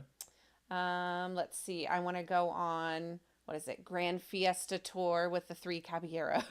Yep. Have to use the official terminology for it. No, it's so funny because like Yeah. I call it Nemo, and I'm like, Right. wait, is it It's Finding not Nemo? under- No, right. it's called that. It's Right. No, I'm the same way. And I've done that on my planning also with that. And let's see. Let's do Test Track okay. and Spaceship Earth. Okay. And I'm gonna throw Figment on here just to showcase what happens when an attraction is down. Perfect. Now, if you have lightning lanes, you can set lightning lane times in here if you want. We're not using lightning lanes today, but you could do that. And then what are we going to do at the old Magic Kingdom? Let's see. We are going to do. That's a good question. We're gonna do Pooh Bear, of Big course. Thunder, Buzz Lightyear. Someday soon. Hey, on my next trip, Buzz Lightyear will be reopened, which I'm excited about. So that'll be good. So yes, Many Adventures of Winnie the Pooh. We're gonna do Haunted Mansion. Okay. We're gonna do Pirates. Okay. We're gonna do, let's see, Under the Sea, Journey of the Little Mermaid. Oh yeah. not to be confused with what I call it, Ariel. Right, which is completely. Which, by the way, is mildly inappropriate. We're gonna go ride Ariel, and then we're gonna head out. Yeah, no, you can't. No, that's not it. That's not it. Let's see. We're gonna do the Teacups. Okay. And the People Mover. Okay. All right. That's a nice full day. I like it. And then, do we have any entertainment at either Epcot or MK? Ooh. Are we gonna finish with I don't know what park we're starting with. That's a good question. I probably would do a little back and forth because I would want to do Magic Kingdom in the morning, Epcot in the afternoon, but then I want to see Starlight. So I would probably so we gotta circle put Starlight on there. back to Magic Kingdom. So Starlight for sure, I would put on there. Let's see. Let's throw in at Epcot I don't even know what it's called, the Encanto show. I don't even know what the official name of that one is. I have no idea. You know I'm the worst with these. I know. I don't even know if we have the Encanto show on here. This is a good one. If we don't. Would it be entertainment at the Communicore Plaza stage? Probably. Yeah, I bet you that's what it. Yeah. Yeah. Yep. Perfect. Those two. I wonder now that one doesn't kick back wait times. This is behind the Like scenes show stuff. times? I'll be really curious. Yeah. That'll be an interesting one. I'll have to check it. Are we eating anywhere? We are. Let's see. We've got Epcot up first. Yeah. Let's just do Connections. We'll make it easy. Of course. And then It's at the best. Magic Kingdom, let's do Pecos. Okay. And we're probably going to get a pretzel somewhere. So Launching pad? perfect. Okay. All right. And we're doing like double park hopping, but we're Yes. starting at MK first. Yes. So it'll be MK, then Epcot, and then we'll do MK again to finish out. Perfect. So, like, for example, the Starlight stuff has got to go. Starlight's Right. got to go Put all it. the way down to the bottom. Yep. So that's the thing I love about this planning is just the ability to click and drag things around and move them into the order you want them to be in, Mm-hmm. which is awesome. Yeah, I mean, in my dumb head, I'm probably hitting. God, I almost like this is so crazy. You're gonna probably think I'm wild for this, I'm but ready. I'm definitely hitting Winnie Pooh first Yep. using early entry Yep. because it's crazy packed. Then I'm hitting Haunted Mansion. Yep. I actually might do Winnie the Pooh, then Mad Tea Party, then Haunted Mansion opens, Yep. because in a half an hour we could probably pop both those. Then it's off to Haunted Mansion. Then I'm going Pirates. Yep. I don't know if we need a break for food yet. Yeah, So I probably not yet. probably not yet. So we're going to do People Mover, then Aerial, then our Pecos Bill. Launching Pad is going to get switched. We're going to eat this during Starlight. So we're going to put that right before Starlight. Perfect. Love it. Pretzel for Starlight. And then Connections, we just ate at Pecos. So you're probably, when you're coming in to the park, at that point, Spaceship Earth should be dead. Yep. And Grand Fiesta will be dead. Figment will be dead. You want to push Soarin' later on. Mm-hmm. Epcot later. Seas will be dead too. Then we can see the show, which will place us right by. We don't have Living with the Land. All right.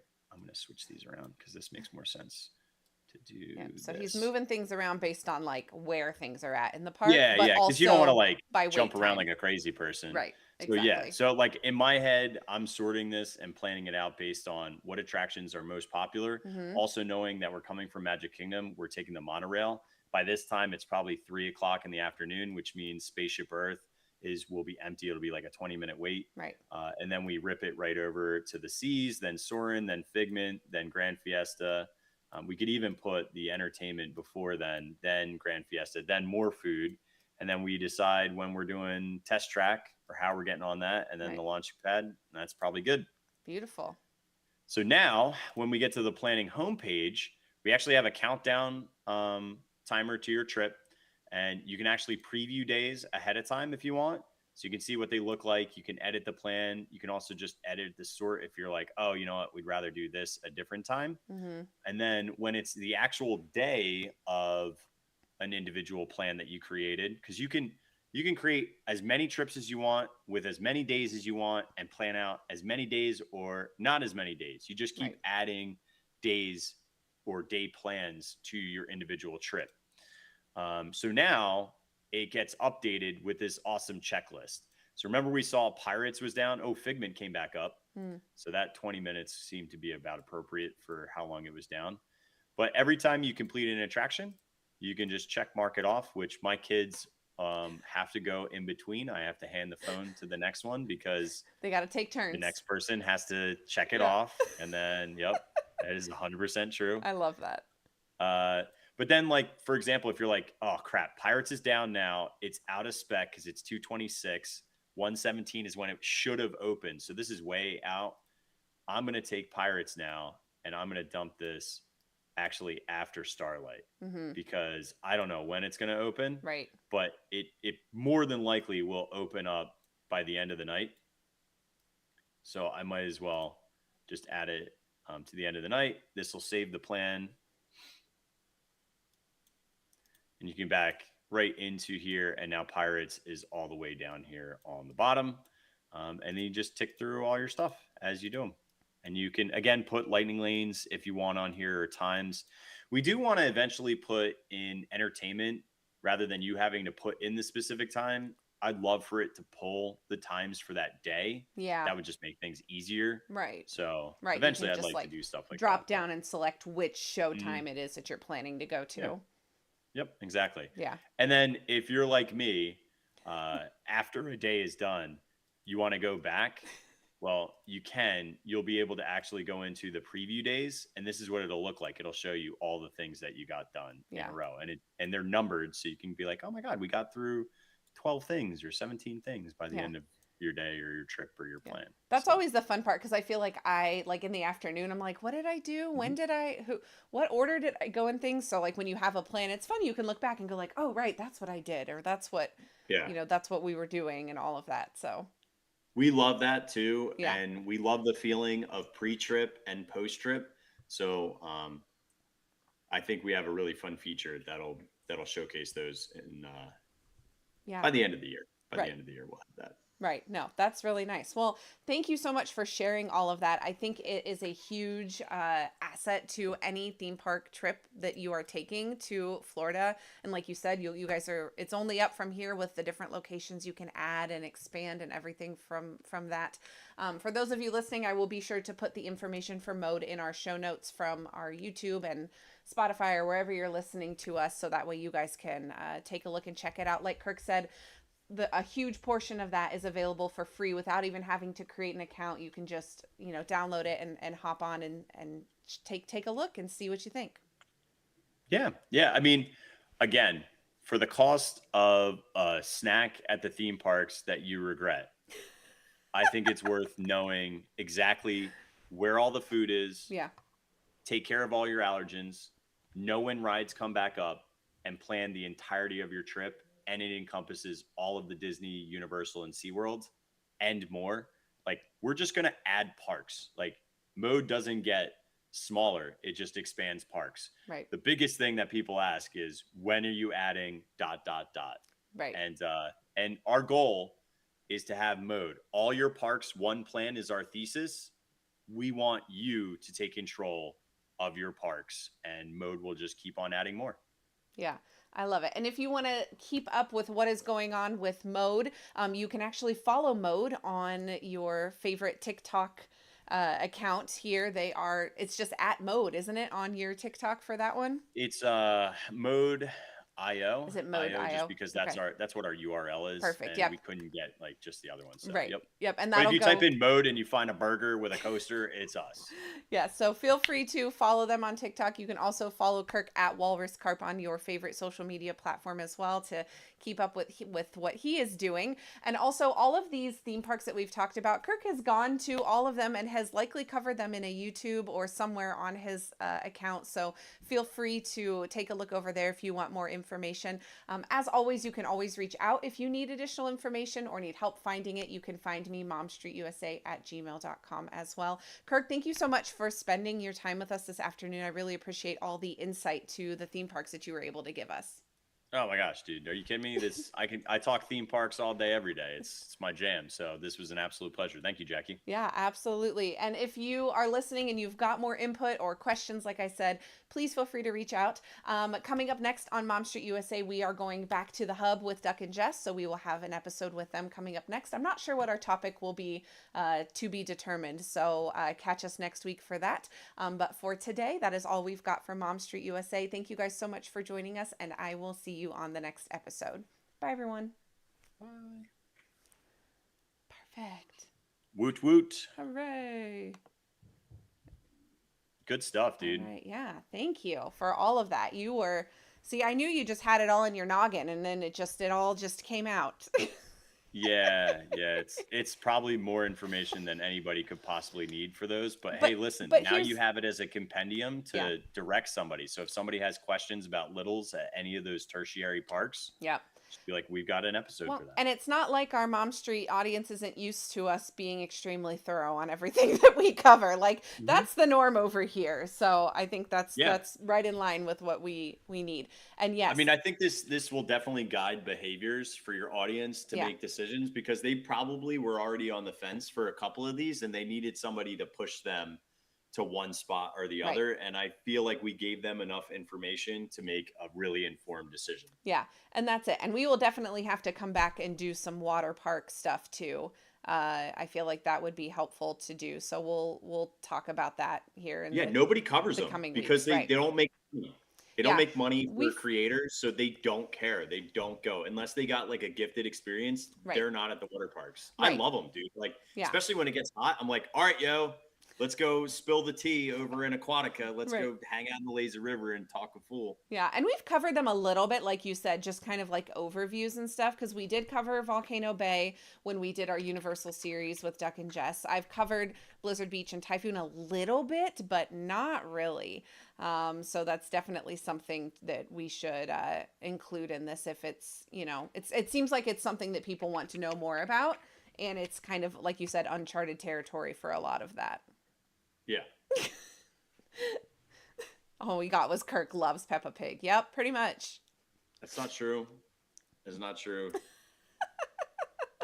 Unless it's combined, there's no reason to ever set foot in that godforsaken place. Yep. I had forgotten until you started talking about it that what your experience was like over there. So that was we went back with the kiddos. It got included like randomly. I don't think it was supposed to get included, but it did on one of the media days. Okay. And I said to the kids, like, we gotta go. We gotta check it out. Yeah. And just to see. And they had a good time. It wasn't like we had a bad time. It's just you can't go out there and spend $50 per person on it. That's outrageous. Which it is most of the time. Like that 35 is very rare. Right. So it has to be a combo ticket. You right. have to do it in a combo if you're going to even think about doing that. Right. It's Legoland with Peppa. Yes. It is not Peppa only. No. It's impossible. There's absolutely no reason to do that. Yeah, for sure. And yeah, you're right, Allie Beth. That's the whole point, right? Like that's what we set out to do. That's part of why Kate and I even created Mom Street, all those years ago, is to give you guys that information so that you have what you need to make the decision. So cool. I love it. Well, thank you. I mean, I'm a theme park. I am a very promiscuous theme park goer because it's like, dude, I would get so bored. Like, I love Disney. Right. It gets boring if you go to Disney every day. Like, I know creators who only do Disney until Halloween Horror Nights, and then they go to HHN because, again, they follow the money. It has nothing to do with actually helping people enjoy experiences in Orlando. Right. It is 100%. Like, if I was a money-driven animal, I would only be at Magic Kingdom, and that is it. And you would never see me anywhere else. Right. And I would 100% be pushing all of my nonsense and people sharing stuff out and following like every 40 seconds. No. And I would be asking people to gift me to go ride Small World. Right. Right. No. No, not. Promiscuous, Miss Vella. Promiscuity. Wait, hang on. Let me just double check I can use it in a non-sexual way. Oh my God. Can I use that in that?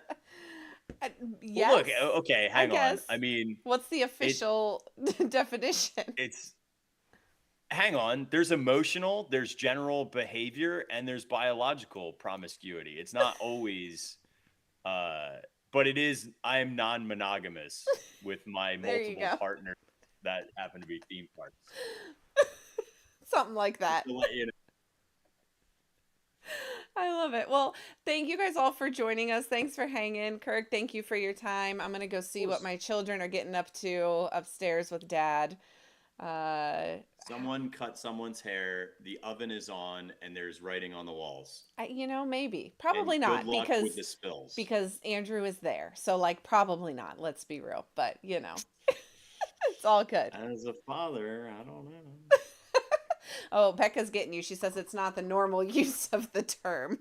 Yeah, but look at me. Aren't I like the quintessential abnormal? I would think so. I would, yeah. Pretty much. Pretty much. All right. Have a wonderful rest of your day, everyone, and we will chat with you all very soon. Okay. See you guys. Thanks for hanging.